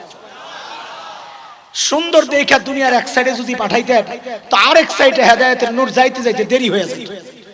নবী মাঝখানে আসছেন বইলাই সাহাবারা, মদিনার মানুষ যেই টাইমে ঈমান আর ইসলাম পেয়েছে, ও বাংলাদেশের মানুষ, বাংলাদেশও মুসলমান সেই টাইমে ইসলাম পেয়ে গেছে। তিনজন সাহাবী যাদের ইতিহাস পাওয়া যায়, অনেক সাহাবী, এরা তো আমাদের এই চট্টলা হইয়া চীনে যাইতো। যার কারণে নাম রাখছে চট্টগ্রাম। এটা তো আরবি নাম, জানেন তো আপনারা। চট্টগ্রামের মানুষ যদি না জানে তো আর কে জানবে? এটা তো শব্দ ছিল আসলে সীতাগাং, না? সীতাগাং থেকে আসছে চট্টগ্রাম। সীতাগাংও সীতাগাং ছিল না, এটা ছিল মূলত সাতি ও গাং। সাতি মানে পার, গাং বড় নদীকে বলে, বাংলায়ও বলে আরবিতেও বলে গাং। সাতি ও গাং, গাঙ্গের পার। কর্ণফুলী নদীতে তারা নুঙ্গর গাড়তো, নদীর পাড়ের শহরটাকে তারা নাম দিয়েছিল সাতি ও গাং, গাঙ্গের পার। আরবি শব্দ ওই সাতি ও গাং থেকে কাটতে কাটতে হয়েছে সীতাগাং। সীতাগাঙ্গের বিকৃতি করতে করতে হয়েছে চট্টগ্রাম। এখন চট্টগ্রাম, চাটগা, কত কিছু আপনারা। মূল তো আরবি, সাহাবায়ে কেরামের দেওয়া নাম এটা। একজন সাহাবীর কবর আজও চীনে ধারণা করা হয়, আরেকজন বার্মায়, আরেকজন আপনাদের এই অঞ্চলেও আছে, ধারণা করা হয়। এই জন্য আমরা বড় গলায় বলি, আরে কুলাঙ্গার, বাংলাদেশে ইসলাম কচুরি পানার মতো ভাইসা আসে নাই। এই দেশে ইসলাম আসছে সাহাবায়ে কেরামের হাত ধরে। কাজে এই দেশের ইসলামের গোড়া অনেক নিচে, শক্তিশালী ভাবে প্রথিত। এটাকে চাইলেই উপড়ে ফেলা যাবে না। যেই হাত উপড়াতে আসবে, খোদার কসম, ওই হাত টুকরা টুকরা করে দেওয়া হবে ইনশাআল্লাহ। আল্লাহ কবুল করেন। বসে, ঠিক আছে। আমার মূল কথা ছুটে যাবে মাঝখানে গ্যাপ পড়লে। একটা উদাহরণ দিলাম, আরেকটা উদাহরণ দিই, শুনেন। আমাদের একজন বড় মুফাসসির ছিলেন, আমাদের আকাবির, ঢাকার আল্লামা আব্দুল গফফার রাহমাতুল্লাহি আলাইহি। আমাদের মুরব্বীরা জেনে থাকবেন। কালু বেটা, লম্বা, সাদা সিধা কথা বলতেন, কিন্তু কথায় খুব ওজন ছিল। মানুষ খুব রসিক মানুষ ছিলেন, কথা বলতেন খুব মজা করে। আমরা ছোট দেখছি, মানে হুজুরের ছোট দেখি নাই, মানে আমি যখন ছোট ছিলাম তখন দেখছি। তো হযরত একটা গল্প শোনাইছেন, বড় আজীব গল্প।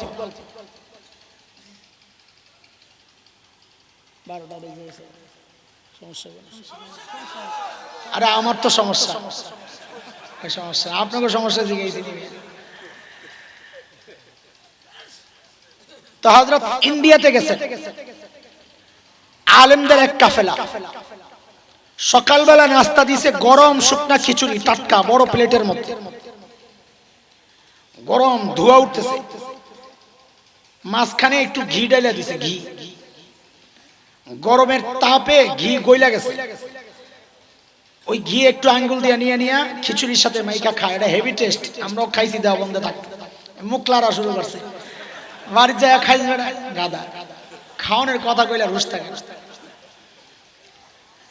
তা আব্দুল গফফার রহমতুল্লাহি আলাইহি বলেন, চারদিকে মৌলবীরা বসছে। তো পশ্চিম দিকে যেই মৌলবী, আচ্ছা এটা বুঝার আগে আরেকটা জিনিস বুঝেন। মুসলমান সর্বপ্রথম হিজরত করছে কোন দিকে? হাবশা, হাবশা, আবিসিনিয়া, পশ্চিমে। পশ্চিম কোনটা? আজকে মক্কা থেকে সোজা পশ্চিমে লোহিত সাগর, জেদ্দার পারের যে সাগর, লোহিত সাগর, ওই সাগরের ঠিক পশ্চিম পার। আজকের দুনিয়ার মানচিত্রে ইথিওপিয়া, ইরিত্রিয়া যে অঞ্চল, এটা ছিল নবীযুগের হাবশা। তো মুসলমান সর্বপ্রথম হিজরত করছে পশ্চিম দিকে, হাবশার দিকে। এরপর হিজরত করছে পূর্ব দিকে, মদিনার দিকে। তো পশ্চিম দিকে যে মাওলানা বসছেন, উনি কি করছেন, হঠাৎ করে ঘিয়ের মধ্যে আঙ্গুলটা ঢুকাইয়া নিজের দিকে টান মারে আর কয়, ইসলাম প্রথমে মক্কা থেকে হাবশার দিকে হিজরত করছে। ওই ঘি তো মাঝখানে, ঘিরে বানাইছে ইসলাম। ওই যে ইসলাম গোটা দুনিয়ার মাঝখানে টান মারছে। ইসলাম প্রথমে মক্কা থেকে হাবশার দিকে হিজরত করছে। এখন ঘি ছুটছে সব হাবশার দিকে, গরমে গইলা গেছে। পূর্ব দিকে যে মাওলানা খাইছে ঘি, তো হাবশাওয়ালা খাই লাইব। উনি তাড়াতাড়ি আঙ্গুলটা ঢুকায় কয়, এরপর ইসলাম মদিনার দিকে হিজরত করছে। এখন ঘি ছুটছে মদিনার দিকে। আব্দুল গফফার সাহেব কয়, কারবারটা দেখছো? ঘি তো এখন হাবশাওয়ালা আর মদিনাওয়ালা খাই লাইব। আমি কি করলাম, তাড়াতাড়ি হাতাড়িরে বটলাম, খাইছে সর্বনাশ। তাড়াতাড়ি ঘিডারে পুরো খিচুড়ির মধ্যে মাখলাম আর বললাম, এরপর ইসলাম গোটা দুনিয়ায় ছড়াইয়া গেছে। খাওয়ালা বেড়ে গেল। আরে দোস্ত, ওই দুনিয়ার মাঝখানে ইসলাম নামক ঘি আসার কারণে আমি আর তুমি সময় মতো ইসলাম পাইছি। এক সাইডে গেলে ঘি একজনে খাইয়া লাইতো, আরেকজনের কপালে জুটতো না, হয়তো জুটতো একটু দেরিতে অথবা কম। আরে বুঝে আসছেনি কথা? কথা শেষ। এইবার চলো ইনজেকশন দিই। কি ইনজেকশন? বাংলাদেশের আকাশে শকুনের আনাগোনা পরিলক্ষিত হচ্ছে। বিশেষ করে জুয়ানরা এই কথাগুলো ভালো করে শোনো। কেন পিঠা খাওয়ার সময় আসতেছে, আর পিঠা খাইলে তুমিই খাইবা, নেতা হিসাবে আমারও দিবে, বুড়া করে ছেড়ে দিবে, মায়া লাগবে পিঠায়। আমরা যখন দেওবন্দে 1996-97 বিজেপি আসছে নতুন, ধরপাকড় চলতেছে খুব, তা আমি তো তখন একদম হ্যাংলা পাতলা ছিলাম, মোটা হয়েছি কয়দিন আগে না মানুষের খায় খায়। তা আমাদের সাথে এক সাথী ছিল মানিকগঞ্জের, ইয়া মোটা কাল্লু উসালাম্বা, নাম হইল মাহমুদ। মাহমুদ ভাই যায় ছাদে ঘুমান। তা আমি বলি, মাহমুদ আপনি ছাদে ঘুমান কেন? বাইরে তোরে পাইলে তো পিড়াইতে মায়া করবো, এটার মায়েরা কিলা, আর আমারে পাইলে তো পিড়াই আছে, কি মজাটা পাইব রে ভাই। আমি লাফাইয়া পরে মরে যাবো, তো পুলিশের হাতে ধরা পড়বো। কয়দিন আগে মাহমুদ ভাইয়ের কথা আমার খুব মনে পড়ছে। বাংলাদেশে ঢাকায় বড় পেটওয়ালা পীর একটা মরছে, বড় পেটওয়ালা পীর। আরে নাম বলার কি দরকার, সুবহানাল্লাহ, পেটও একটা, আল্লাহু আকবার। আমার এক দোস্ত বলে, আমি একসময় এর বিরুদ্ধে খুব বলতাম, থুরে এর বিরুদ্ধে বইলা, এত একটা ঝামেলা থেকে বেঁচে গেছে। কোন ঝামেলা? বলে আমাদের মধ্যে কত গন্ডগোল, আমরা হানাফিরা নাভি বরাবর নিচে হাত বান্ধি, আহলে হাদিসরা বলে বুকে বাঁধতে হবে। এর কোনো ঝামেলা নাই। কি জন্য? তো হাতই যায় না, নাভির নিচে বাঁধবো না বুকের উপরে বাঁধবো, হাত তো এই পর্যন্ত যায় আর যায় না। আমি বলি খবিসে নামাজই তো পড়ে। যাই হোক, শোনো, এই জন্য চোখ কান ভালো করে খোলো, সতর্ক হও সময় থাকতে। বাংলাদেশের কিছু অঞ্চল আজকে শকুনের কুদৃষ্টিতে পড়েছে। এর মধ্যে একটা হচ্ছে তোমাদের পার্বত্য অঞ্চল, উত্তরবঙ্গ। নতুন স্পট হচ্ছে আমাদের রোহিঙ্গা ক্যাম্প। এই জায়গাগুলোতে শত শত নয়, হাজার হাজার খ্রিস্টান মিশনারি তাদের ধর্মের প্রচার লোভ দেখায়া, ভুলভাল বুঝায়া লক্ষ লক্ষ মানুষকে খ্রিস্টান বানাচ্ছে। আমরা কয়েক বছর আগে উত্তরবঙ্গের সফর করলাম, দিনাজপুর। গবেষক আলেমরা একটু ভালো করে বোঝার চেষ্টা করে, তাকরার আপনাকে জ্ঞান দিতেছি না, তাকরার করতেছি। দিনাজপুর গেলাম মুরতাদ ভাইদেরকে দাওয়াত দেওয়ার জন্য, যারা খ্রিস্টান হয়ে গেছে, দাওয়াত দেয়া ইসলামে ফেরত আন। এই জন্য মিশনারিদের পক্ষ থেকে পুলিশের কাছে নালিশ করা হলো, ঢাকা থেকে কিছু মৌলবী আসছে, এদের মতিগতি ভালো না, গন্ডগোল লাগতে পারে, মারামারি হইতে পারে। পুলিশ আমাদেরকে তলব করলো, আমরা গেলাম থানায়। ও ভাই, আপনারা কারা, কি চান, কেন আসছেন? বললাম, ভাই আমরা নিরীহ মানুষ, আমাদের ভাইদেরকে দাওয়াত দিতে আসছি যারা মুরতাদ হয়ে গেছে। পুলিশ আমাদেরকে তখন একটা প্রশ্ন করেছে। ও ভাই খেয়াল করো, এই প্রশ্ন যদি এখন আমি আপনাদের সামনে উত্থাপন করি, তো আমার বিশ্বাস এখানেও বহু মানুষ আছেন, তার মাথায় এটা চিন্তা আসবে, পুলিশের কথা তো ঠিকই আছে। পুলিশের প্রশ্ন হচ্ছে, আচ্ছা হুজুর বলে, আমরা মুসলমান, ইসলামের দাওয়াত গোটা দুনিয়ায় চলে, সেই শুধু অস্ট্রেলিয়া থেকে পশ্চিম আফ্রিকা, আমেরিকা, ইউরোপ, রাশিয়া, গোটা এশিয়া, সারা দুনিয়া ইসলামের প্রচার চলছে। লক্ষ লক্ষ নয়, কোটি কোটি মানুষ মুসলমান হচ্ছে। কই তারা তো আমাদেরকে বাধা দেয় না, তাদের ধর্মের মানুষকে আমরা আমাদের ইসলামে নিয়ে আসতেছি। আমার নবী বলেন, আমার নবী একমাত্র বিশ্ব নবী মানি। ও ভাই ভালো করে বুঝেন, ভালো করে বুঝেন, বহু বিষয়ের হল সমাধান এখানে। বিশ্ব নবী মানে কি? মানি হচ্ছে আমার নবী দুনিয়ায় আসার আগ পর্যন্ত আল্লাহ যত নবী পাঠাইছেন, সমস্ত নবীদের নবুয়তের টাইম ছিল নির্ধারিত, আনলিমিটেড টাইমের জন্য আল্লাহ কাউকে নবুয়ত দেন নাই। আমার নবী একমাত্র বিশ্ব নবী যাকে আল্লাহ কোন নির্ধারিত টাইমের নবুয়ত দেন নাই। তিনি কিয়ামত পর্যন্ত নবী, যার কারণে এই সময়ের মধ্যে কেউ যদি নবুয়তের দাবি করে, সে মিথ্যাবাদী, সে প্রতারক, সে ভণ্ড, সে কাযযাব। নাম্বার 1, এক নাম্বার বিশ্ব নবীর ব্যাখ্যা। 2 নাম্বার, আমার নবী দুনিয়ায় আসার আগ পর্যন্ত আল্লাহ যত নবী দুনিয়ায় পাঠাইছেন, সমস্ত নবীর অঞ্চল ছিল নির্ধারিত। কি কি সারা দুনিয়ার জন্য আল্লাহ কাউকে নবী বানান নাই, একমাত্র আমার নবী রাহমাতুল লিল আলামিন, যিনি বলেছেন উরসিলতু ইলাল খালকি কাফা, আল্লাহ আমার গোটা মাখলুকের নবী বানায়া পাঠাইছেন, রাসূল বানায়া পাঠাইছেন। দুনিয়ায় আর কোন নবীকে আল্লাহ বিশ্ব নবী বানান নাই, গোটা দুনিয়ার জন্য নবী বানান নাই, একমাত্র আমার নবীকে আল্লাহ গোটা দুনিয়ার জন্য নবী বানাইছেন। একটা মাঝখানে একটা সুন্দর তথ্য আপনাদেরকে দেই। আমার তবিয়তটা সায় দিচ্ছে না বলে আমি এরকম সূক্ষ্ম সূক্ষ্ম অনেক কথা ছেড়ে দিচ্ছি, কিন্তু মাঝে মধ্যে মন চায় বলার জন্য, যে মানুষগুলো তো জানে না হয়তো। বর্তমান দুনিয়ার সবচাইতে বড় বিজ্ঞানীদের মধ্যে একজন, পুরা নাম তো আমার মনে নাই, আমরা ছোটবেলায় যেই নামে ডাকতাম তাপস, আওয়ামী লীগের এমপি ছিলেন অ্যাডভোকেট রহমত আলী, কখনো ফেল করেন নাই, স্বাধীনতার পর সব সময় এমপি ছিলেন, প্রেসিডিয়াম সদস্য ছিলেন, মারা গেছেন। ওনার দুই ছেলে, এক ছেলের নাম জামিল হাসান দুর্জয়, আমার নাম হাসান জামিল, ওই বেটার নাম জামিল হাসান, আব্বাই রাখছে দুইজনের নাম। বড় ভাই তাপস বর্তমান দুনিয়ার শ্রেষ্ঠ বিজ্ঞানীদের একজন।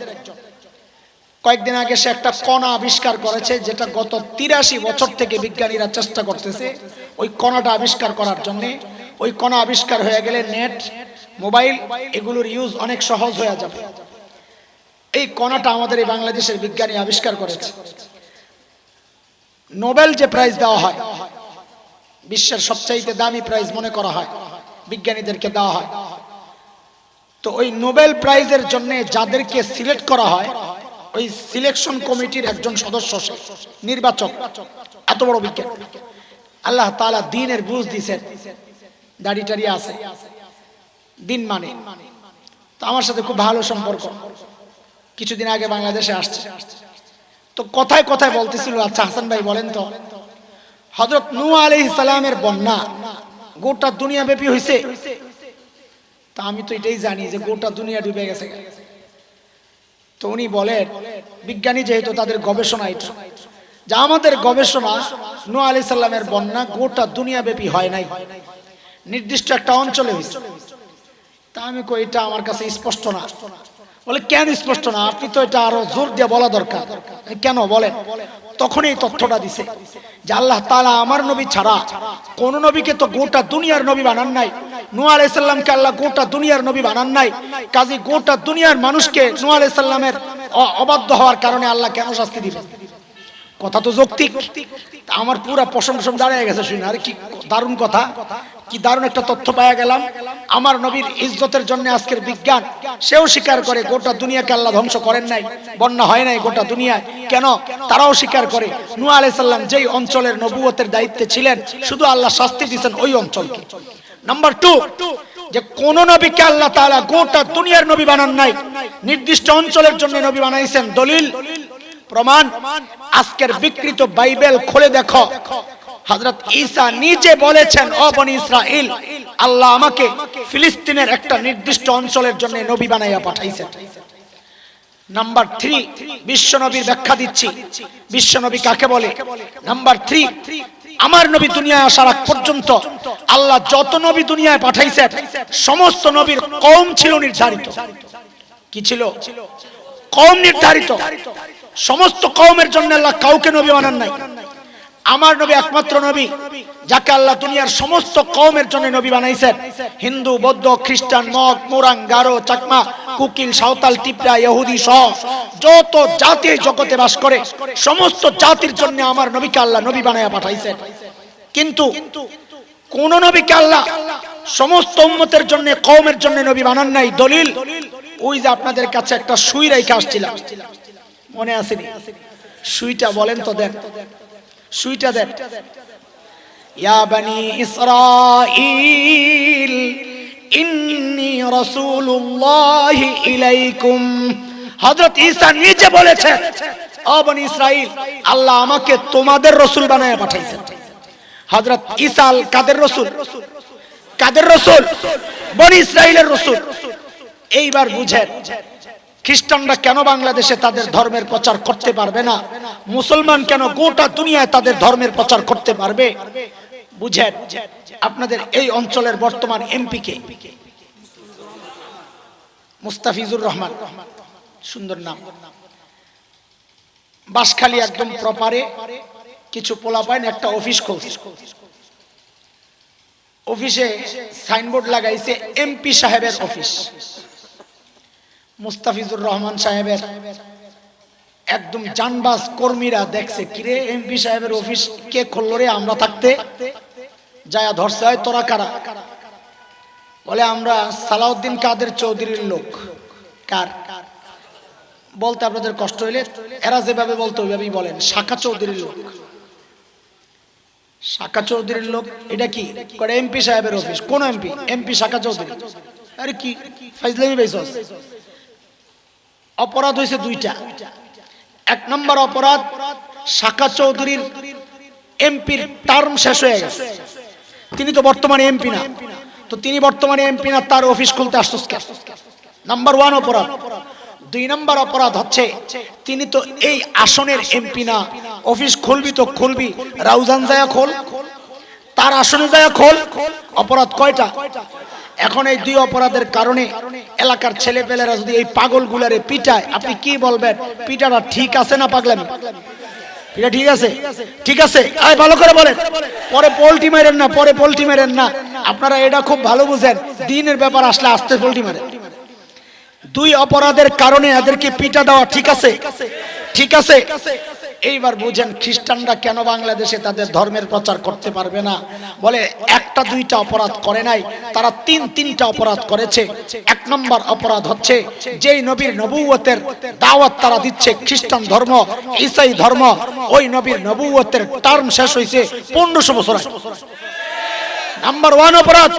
নাম্বার টু অপরাধ, যেই নবীর নবুয়তের দাওয়াত তারা মুসলমানদেরকে দিচ্ছে, ওই নবীকে আল্লাহ বাংলাদেশের নবী বানায়া পাঠান নাই, তার অঞ্চল ছিল নির্ধারিত, সেটা ফিলিস্তিন অঞ্চল।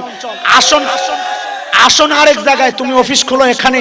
নাম্বার তিন অপরাধ, যেই নবীর নবুয়তের দাওয়াত তারা মুসলমানকে দেয়, ওই নবীকে আল্লাহ মুসলমানদের রসুল বানায়া পাঠান নাই।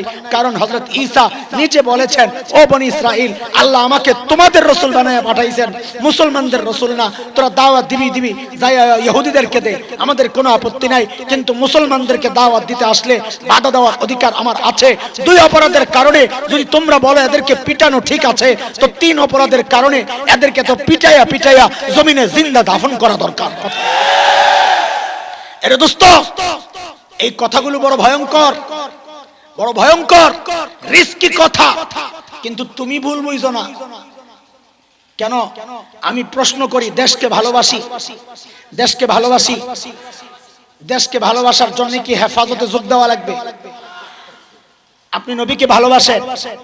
বলেন না, বলেন না। নবীকে ভালোবাসলে কি আওয়ামী লীগ ছাড়া লাগবে? আওয়ামী লীগের থেকে নবী ভালোবাসা যায় না? বিএনপি করে নবীকে ভালোবাসা যায় না? জাতীয় পার্টি করে নবীকে ভালোবাসা যায় না? জামাত করে নবীকে ভালোবাসা যায় না? তাইলে দেখা গেল এই দুই জায়গায় কোনো দল লাগে না। দেশকে ভালোবাসার জন্য কোনো দল লাগে না, নবীকে ভালোবাসার জন্য কোনো দল লাগে না। কাজেই তুমি কোন দল করো আমার জানার দরকার নাই। এই জায়গায় এই পয়েন্টে আমার সাথে একমত হও। যদি দেশকে ভালোবাসো, দোস্ত এদের মতিগতি ভালো না। কেন? এদেরকে আমরা চিনি, এদের ইতিহাস জানি। এদের পূর্বপুরুষ লাল কুত্তা ইংরেজরা এই দেশে যখন আসে, লক্ষ লক্ষ আলেমকে জীবন্ত ফাঁসিতে ঝুলিয়েছিল। কথা বলেন ঠিক কিনা? আমার আকাবির আসলাফ শেখুল হিন্দ মাহমুদ হাসান দেওবন্দির মতো মানুষকে, জীবন্ত মানুষটাকে জ্বলন্ত আংরার মধ্যে এরা শয়া শয়া শাস্তি দিয়েছিল। ওই যে জেটি মহাসড়ক দিল্লি থেকে পেশোয়ার, দুই পাশের এমন কোন গাছ ছিল না যে গাছের উপর আলেমের লাশ ঝুলে নাই। এরা তো তাদেরই নাতিপুতি। বলে না এখন কি আর এই সেই সময় আছে? তাইলে সাম্প্রতিক কালের ইতিহাসও তোমার জানা নাই। সাম্প্রতিক কালের ইতিহাস হচ্ছে ইন্দোনেশিয়ার একটা দ্বীপ হচ্ছে পূর্ব তিমুর। ওই পূর্ব তিমুরে এই খ্রিস্টানরা যায়া তাদের ধর্মের প্রচার করে করে কিছু খ্রিস্টান যোগায়া মুসলমানদের সাথে যখন কাটাকাটি শুরু হয়, পাশের সাগরের ওই পার থেকে অস্ট্রেলিয়ার সৈন্যরা এসে পূর্ব তিমুরের খ্রিস্টানদেরকে যখন সহযোগিতা করে, মুসলমানদেরকে কাটাকাটি শুরু করে, তখন জাতিসংঘ পূর্ব তিমুরকে আলাদা খ্রিস্টান রাজ্য বলে ঘোষণা দেয়।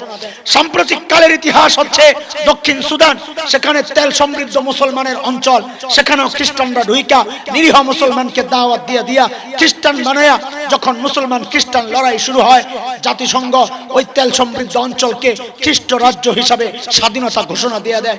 আমরা আতঙ্কিত আশঙ্কা বোধ করছি ওই পার্বত্য অঞ্চল এবং ওই উত্তরবঙ্গ এবং আমাদের রোহিঙ্গা ভাইদেরকে দিয়া তারা এমন কোনো চক্রান্তের জাল বিছাচ্ছে, আমার দেশকে টুকরা টুকরা করার চক্রান্ত চলছে।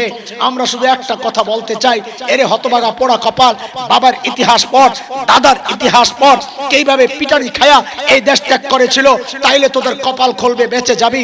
আর না হয় আমাদের ইতিহাসটা আরেকবার শুনে রাখ।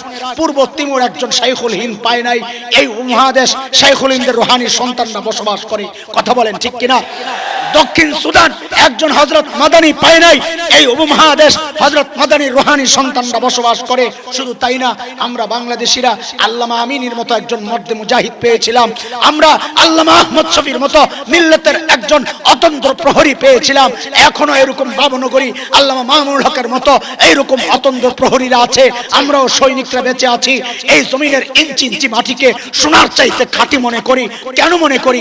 জমিনের নিচে গ্যাস, তেল, ফসল না, এই কারণে না, কারণ এই জমিন হযরত শাহজালালের জিহাদের সাক্ষী, এই জমিন কারি ইব্রাহিমের জিকিরের সাক্ষী, এই জমিন মুফতি ফয়জুল্লাহর দরসের সাক্ষী, এই জমিন আজলক সাহেব রহমাতুল্লাহি আলাইহির, হাবিবুর রহমান সাহেব হাবিবুল্লাহ রহমাতুল্লাহি আলাইহির দরসের সাক্ষী, এই জমিন আল্লামা আহমদ শফির আন্দোলনের সাক্ষী।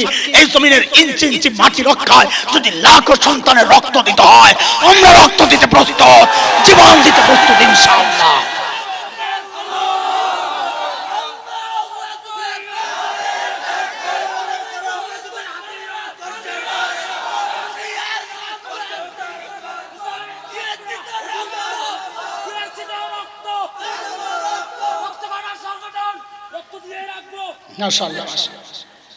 খেয়াল করেন, খেয়াল করেন, খেয়াল করেন, আমার এই কথাগুলো কি দেশ বিরোধী কোনো কথা না দেশ রক্ষার কথা?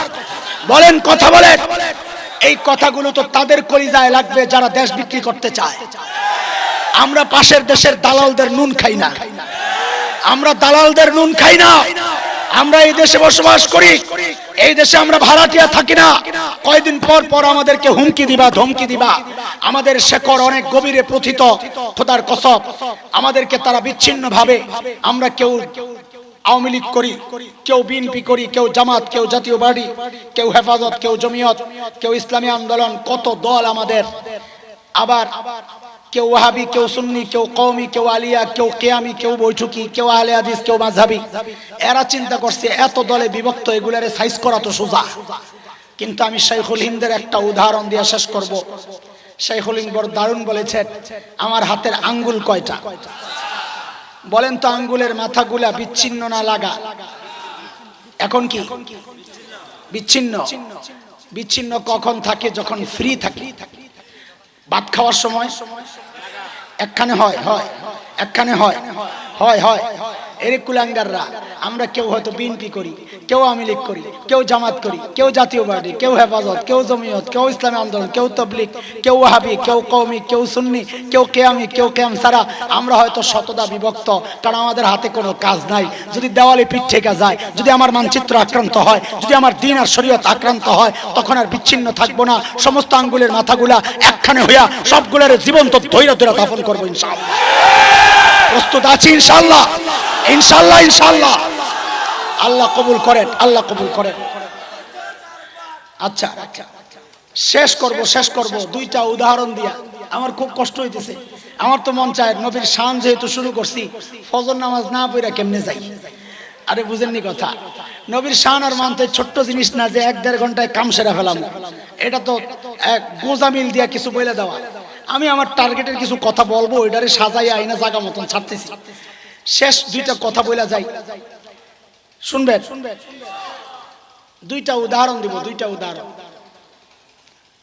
নাম্বার 1, ফার্মেসিতে যখন কেউ ওষুধ কিনতে যায়, সচেতন গ্রাহকরা সর্বপ্রথম কি দেখে বলেন তো? মেয়াদ, ডেট ঠিক আছে কি?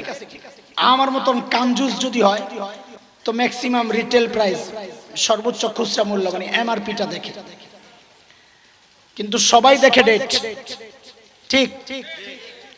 যদি দেখে 1 মাস বাকি ডেটের, তো ফার্মেসিওয়ালারা এটাকে বলে শর্ট ডেটের মাল, ডেট খুব শর্ট, 1 মাস আছে, চলবো না, নতুন মাল দে। আর যদি দেখে 1 মাস এক্সপায়ার হয়ে গেছে, ডেট চলে গেছে, খাইবেন। আর এই ওষুধ খাইবেন, ওটা কি ওষুধ না বিষ? বুঝা বললেন, পরে আবার পোল্টি মেরেন না।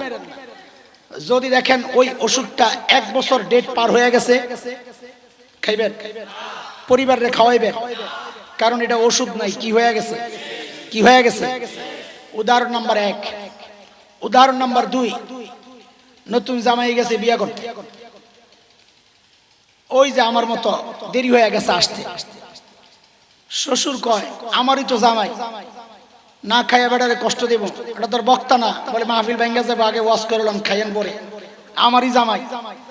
আচ্ছা আগে খাওয়া দাওয়া সারেন, বিয়া পরে হয়নি এমন, তো আগে খাওয়া দাওয়ার প্রোগ্রাম, জামাইয়ের সামনে বিশাল ডিশ, সব রকমের সুস্বাদুর খাবার, আস্তা মুরগি, আস্তা খাসি, শিক কাবাব, জালি কাবাব, স্বামী কাবাব, বড়ি কাবাব, সব কাবাব টাবাব দিয়া বিশাল ডিশ সাজাইয়া দিছে। দেয়নি বাসখালীতে?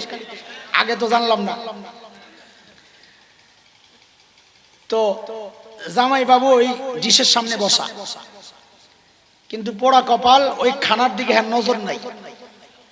এর নজর পড়ে রয়েছে কোথায়? অনুষ্ঠানের বাইরে একটা টুকরি রাখা। টুকরি কি বলে? টুকরি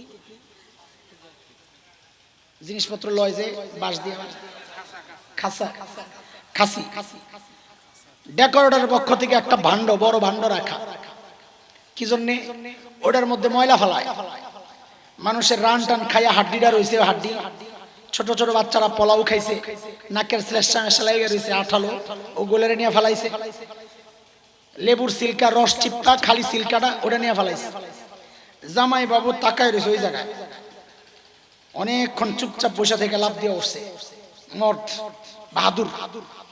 ওখানে যায় খুব গর্বের সাথে আসন দিয়া বসছে ওই টুকরির সামনে, বৈশা ওখান থেকে হাড্ডি একটা লইছে, ওই যে ময়লা পোলাও এগুলারে মুখে দিয়া হাড্ডি একটা সাবান দিয়া খুব খাই, লেবুর রস তো নাই, সিলকাটারে কামড় দিয়া খুব খাইতেছে। শ্বশুর ভিতর থেকে এই দৃশ্য দেখছে, দেখে হায় মাহবুব, এই পাগল কোত্থেকে আইছে।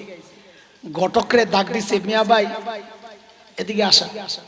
ঘটক মনে করছে বিলটা বুঝি খানার আগে পাওয়া যাবে, ভিতরে নিয়ে ঘটকরে দিছে বানানি। মারেন কেন? এদিকে ওই দেখ পাগলের কারবার। লাহাওলা, এটা কি কারবার? লাহাওলা বুঝি না, আমার খাওয়ানোর বিল দিয়ে আর পরে দোনোটাই যাবি, নাহলে শেষ, বিয়া তো বাদ। এই পাগলের কাছে কেউ মাইয়া বিয়া দিবে? এইরকম দামি খাবার রাইখা যে গেছে ঝুটা খাইতে, ময়লা খাইতে, এটা কি সুস্থ না পাগল? বুঝা বললেন, পরে কথা ঘুরাইয়েন না। এই জামাই সুস্থ না পাগল? সবাই বলেন তো, সবাই বলছে, সবাই সবাই এই জামাই পাগল। তাহলে তো আমি দেখতেছি এই মজলিসে অনেক পাগলের আমদানি আছে। কেন কেন বললাম? 1 মাস 1 বছর ডেট এক্সপায়ার হয়ে যায়, ওই ওষুধ তুমি খাইতে চাও না, অথচ 1500 বছর আগে যে ধর্মের ডেট এক্সপায়ার হয়ে গেছে ওই ধর্মের সবকিছু তুমি মানতে রাজি আছো। তোমার সামনে রহমতের নবীর এই চমৎকার আখলাক আল্লাহ সাজায়া রাখছেন, খুলুকুন আযীম, ওইটার দিকে তোমার নজর নাই। তোমার নজর পড়ে রয়েছে বাসি, গান্দা, উচ্ছিষ্ট, নাপাক ওই মুশরিক হিন্দুদের কালচারের দিকে। তুমি তাদেরকে ফলো করো, পচা জিনিস খাইতে গেছো, পচা জিনিস মানতে গেছো। তুমিও তো নাম্বার 1 আস্তা একটা পাগল। এইবার ঠিকটা একটু হালকা হয়ে গেল, দেখা গেছে পাগল অনেক আছে, লেগে গেছে না? পাগল থাকবো না সুস্থ অবস্থা? কথা কম, পাগল আসিলা বুঝলাম, এখন সুস্থ হইবা না পাগল থাকবা? হ্যাঁ হ্যাঁ, তাইলে অন্তত ওই প্লেট থেকে একটা গোশতের টুকরা উঠাইয়া খাইয়া শ্বশুরে দেখাও যে না আমি পাগল না, বাকি বিয়ে করতে আইছি বড় টেনশন, খানা যায় না, আমি পাগল না। একটা টুকরা খাইয়া অন্তত শ্বশুরে দেখাও। আরে রাজি আসিনি? কয় টুকরা মাত্র? সবাই আঙ্গুল দিয়া দেখায়, কয় টুকরা? খাবো তো, খাবো তো ইনশাআল্লাহ। কও ইনশাআল্লাহ। হাত নামাও, হাত নামাও। নবীর হাজারো লাখো আখলাক আর চরিত্র আর সুন্নাহ থেকে একটা সুন্নাহর ওয়াদা দিয়ে এখান থেকে যাও যে এই একটা সুন্নাহ খাইয়া, মানে একটা গোশতের টুকরা খাওয়া মানে একটা সুন্নাহর ওয়াদা। একটা সুন্নাহর ওয়াদা দিয়া যাও। আজকের এই শানে রিসালাত সম্মেলনকে আমরা শেষ করি যে আমি আজকে থেকে ওয়াদা করতেছি, হুজুর আমার নবীর এই শ্রেষ্ঠ আখলাক থাকতে আমি কোন দিকে ঘুরতেছি, আমার নবীর এই সুন্দর চরিত্র থাকতে আমি খ্রিস্টানদেরকে ফলো করতেছি, কিভাবে সম্ভব এটা? আল্লাহ এত বড় নিয়ামত দিলেন, এই নিয়ামত রাইখা আমি কোন দিকে দৌড়াইতেছি? একটা সুন্নাহ চাই, আজকে থেকে প্রতিজ্ঞা করো, আমাকে দাঁড়াইয়া সাক্ষী আল্লাহকে বানাবা। আমরাও সাক্ষী থাকবো, যারা এতদিন দাড়ি কাটতা, দাড়ি নবীর কলিজায় যারা ব্লেড চালাইতা আর এই দাড়িগুলা নিয়া ময়লার মধ্যে নিয়া ফালাইতা, ওই রকম একটা যুবক তো দাঁড়ায় বলো যে আল্লাহু আকবার, আজকের শানে রিসালাত সম্মেলন থেকে ওয়াদা করলাম যার জিন্দেগিতে কোনোদিন নবীর কলিজায় দাড়িতে আর দাগ দিব না, ব্লেড চালাবো না। একজন যুবক দাঁড়ায় যাও আল্লাহর উপর ভরসা করে। মাশাআল্লাহ, দাঁড়ায় থাকেন, দাঁড়ায় থাকেন, দাঁড়ায় থাকেন। যার দাড়ি আছে সে না, যারা এতদিন দাড়ি কাটতো, যারা এতদিন দাড়ি কাটতো, যারা এতদিন দাড়ি কাটতো, স্টেজে আসার সুযোগ আছে, আসেন স্টেজে, আসেন স্টেজে, আসেন আসেন। শানে রিসালাত সম্মেলনের ফলাফল লয়ে যাই আমরা। একটা শানে রিসালাত সম্মেলন হবে, অথচ এই সম্মেলন থেকে কিছু দাড়িওয়ালা লোক বের হবে না, এটা কি করে হয়? আচ্ছা, যারা এখনো হাত ওঠাও নাই, এইবার তোমরা বুঝতে থাকো। ও দোস্ত, তুমি দাড়ি কেন কাটো? স্মার্ট সাজার জন্য? দাড়ি কাটলে সুন্দর লাগবে? আরে বোকা, শোনো, দুনিয়ার মধ্যে সবচাইতে স্মার্ট পুরুষের নাম হচ্ছে মুহাম্মদুর রাসূলুল্লাহ সাল্লাল্লাহু আলাইহি ওয়াসাল্লাম। আমার নবী স্মার্ট ছিলেন দাড়ি কাইটা না রাইখা। বিসমিল্লাহ।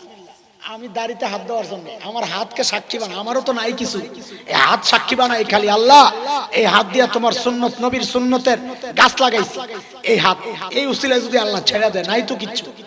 আল্লাহ আল্লাহ আল্লাহ কবুল করো, আল্লাহ। আর কোনোদিন না, ইনশাআল্লাহ। যাও, মাশাআল্লাহ।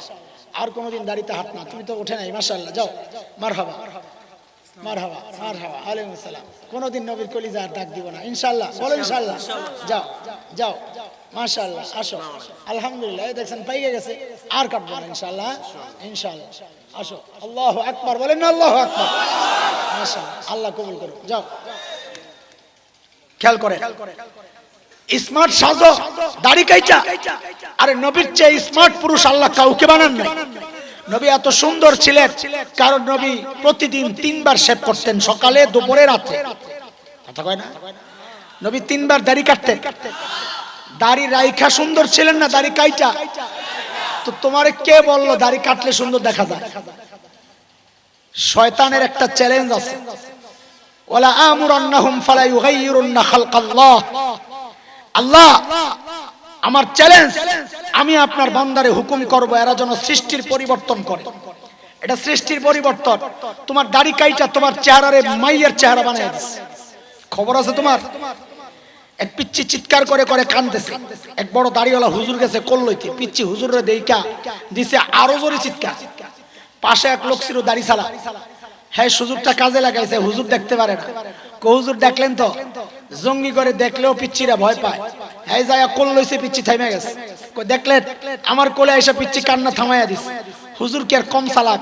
হুজুর আস্তে করে মাইরা দিছে, মিয়া তোমার কোলে যায় কান্না থামছে কারণ পিচ্চি তোমারে আম্মা মনে করছে।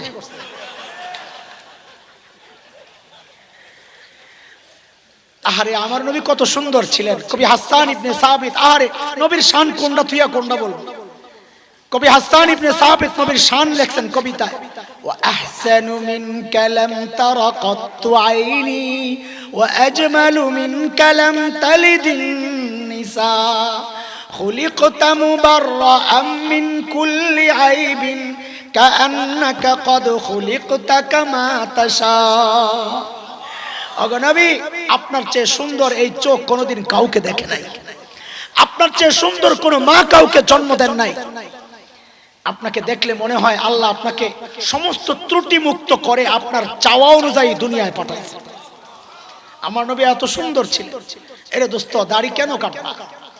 এই সুরত কত দাম, কত দাম। আমি শেষ করছি একটা কথা বলি। আমাদের আকাবির হাকিমুল উম্মতের রাহমাতুল্লাহ মুজাদ্দিদ মিল্লাত হাকিমুল উম্মত হযরত মাওলানা আশরাফ আলী থানভী রাহমাতুল্লাহি আলাইহির বড় খলিফা খাজা আজিজুল হাসান মজজুব রাহমাতুল্লাহি আলাইহি, তাকে লোকেরা জিজ্ঞেস করছে, হযরত আল্লাহর সামনে আপনি কি পেশ করবেন? আমল। মানে এক উদ্দেশ্য হলো হযরত যে আমল পেশ করবে তারা ওই আমলটা করবে আর কি। নিশ্চয় এটা বড় আমল। বড়রা তো আমাদের মতো না, আমরা আমল করি কম, ভাবি অনেক কিছু করছি।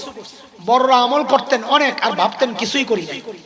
খাজা আজিজুল হাসান মজজুব বলেন, আরে আল্লাহর সামনে পেশ করার মতো আমার তো কোনো আমল নাই, হ্যাঁ আমি একটা কাজ করব, নিয়ত করে রাখছি। বলে কি করবেন? বলে আমি আমার দাড়িগুলার এমনি ধরব, আমার দাড়িগুলাকে এইভাবে ধর্ম আল্লাহর সামনে ধইরা বলবো, তেরে মাহবুব কি আরব শবাহত লে করায়া হো, हकीकत तो इसको कर दे मैं सूरत ले कर आया हो। अगो मालिक আমার তো নাই কিচ্ছু, তবে তোমার হাবিবের সুরত ধরে আসছে। আমি জানি আমারটা নকল, তোমার হাবিবেরটা আসল।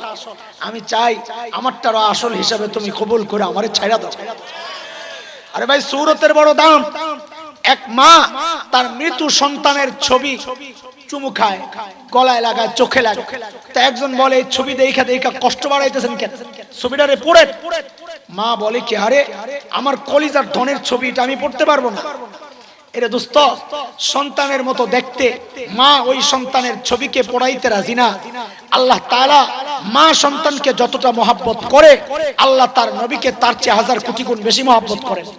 মা যদি সন্তানের মহব্বতের কারণে সন্তানের ছবিটা পড়াইতে রাজি না হয়, আমরা দাড়িওয়ালারা আশাবাদী ইনশাআল্লাহ আল্লাহ তার হাবিবের মহব্বতের কারণে হাবিবের সুরত ওয়ালাদেরকেও জাহান্নামের আগুনে পোড়াবেন না ইনশাআল্লাহ, পোড়াবেন না ইনশাআল্লাহ, ইনশাআল্লাহ।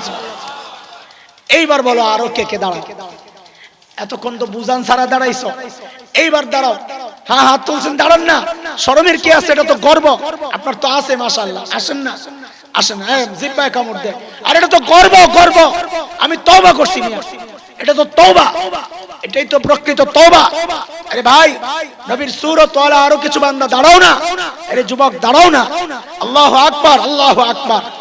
আসেন আসেন আসেন, মাশাআল্লাহ। হ্যাঁ, বুঝায়া শোনায়া দাঁড় করায়া দেন যে ভাই নবীর কলিজায় কেন দাগ দিবি, নবীর সামনে কেমনে যায়া দাঁড়াবি।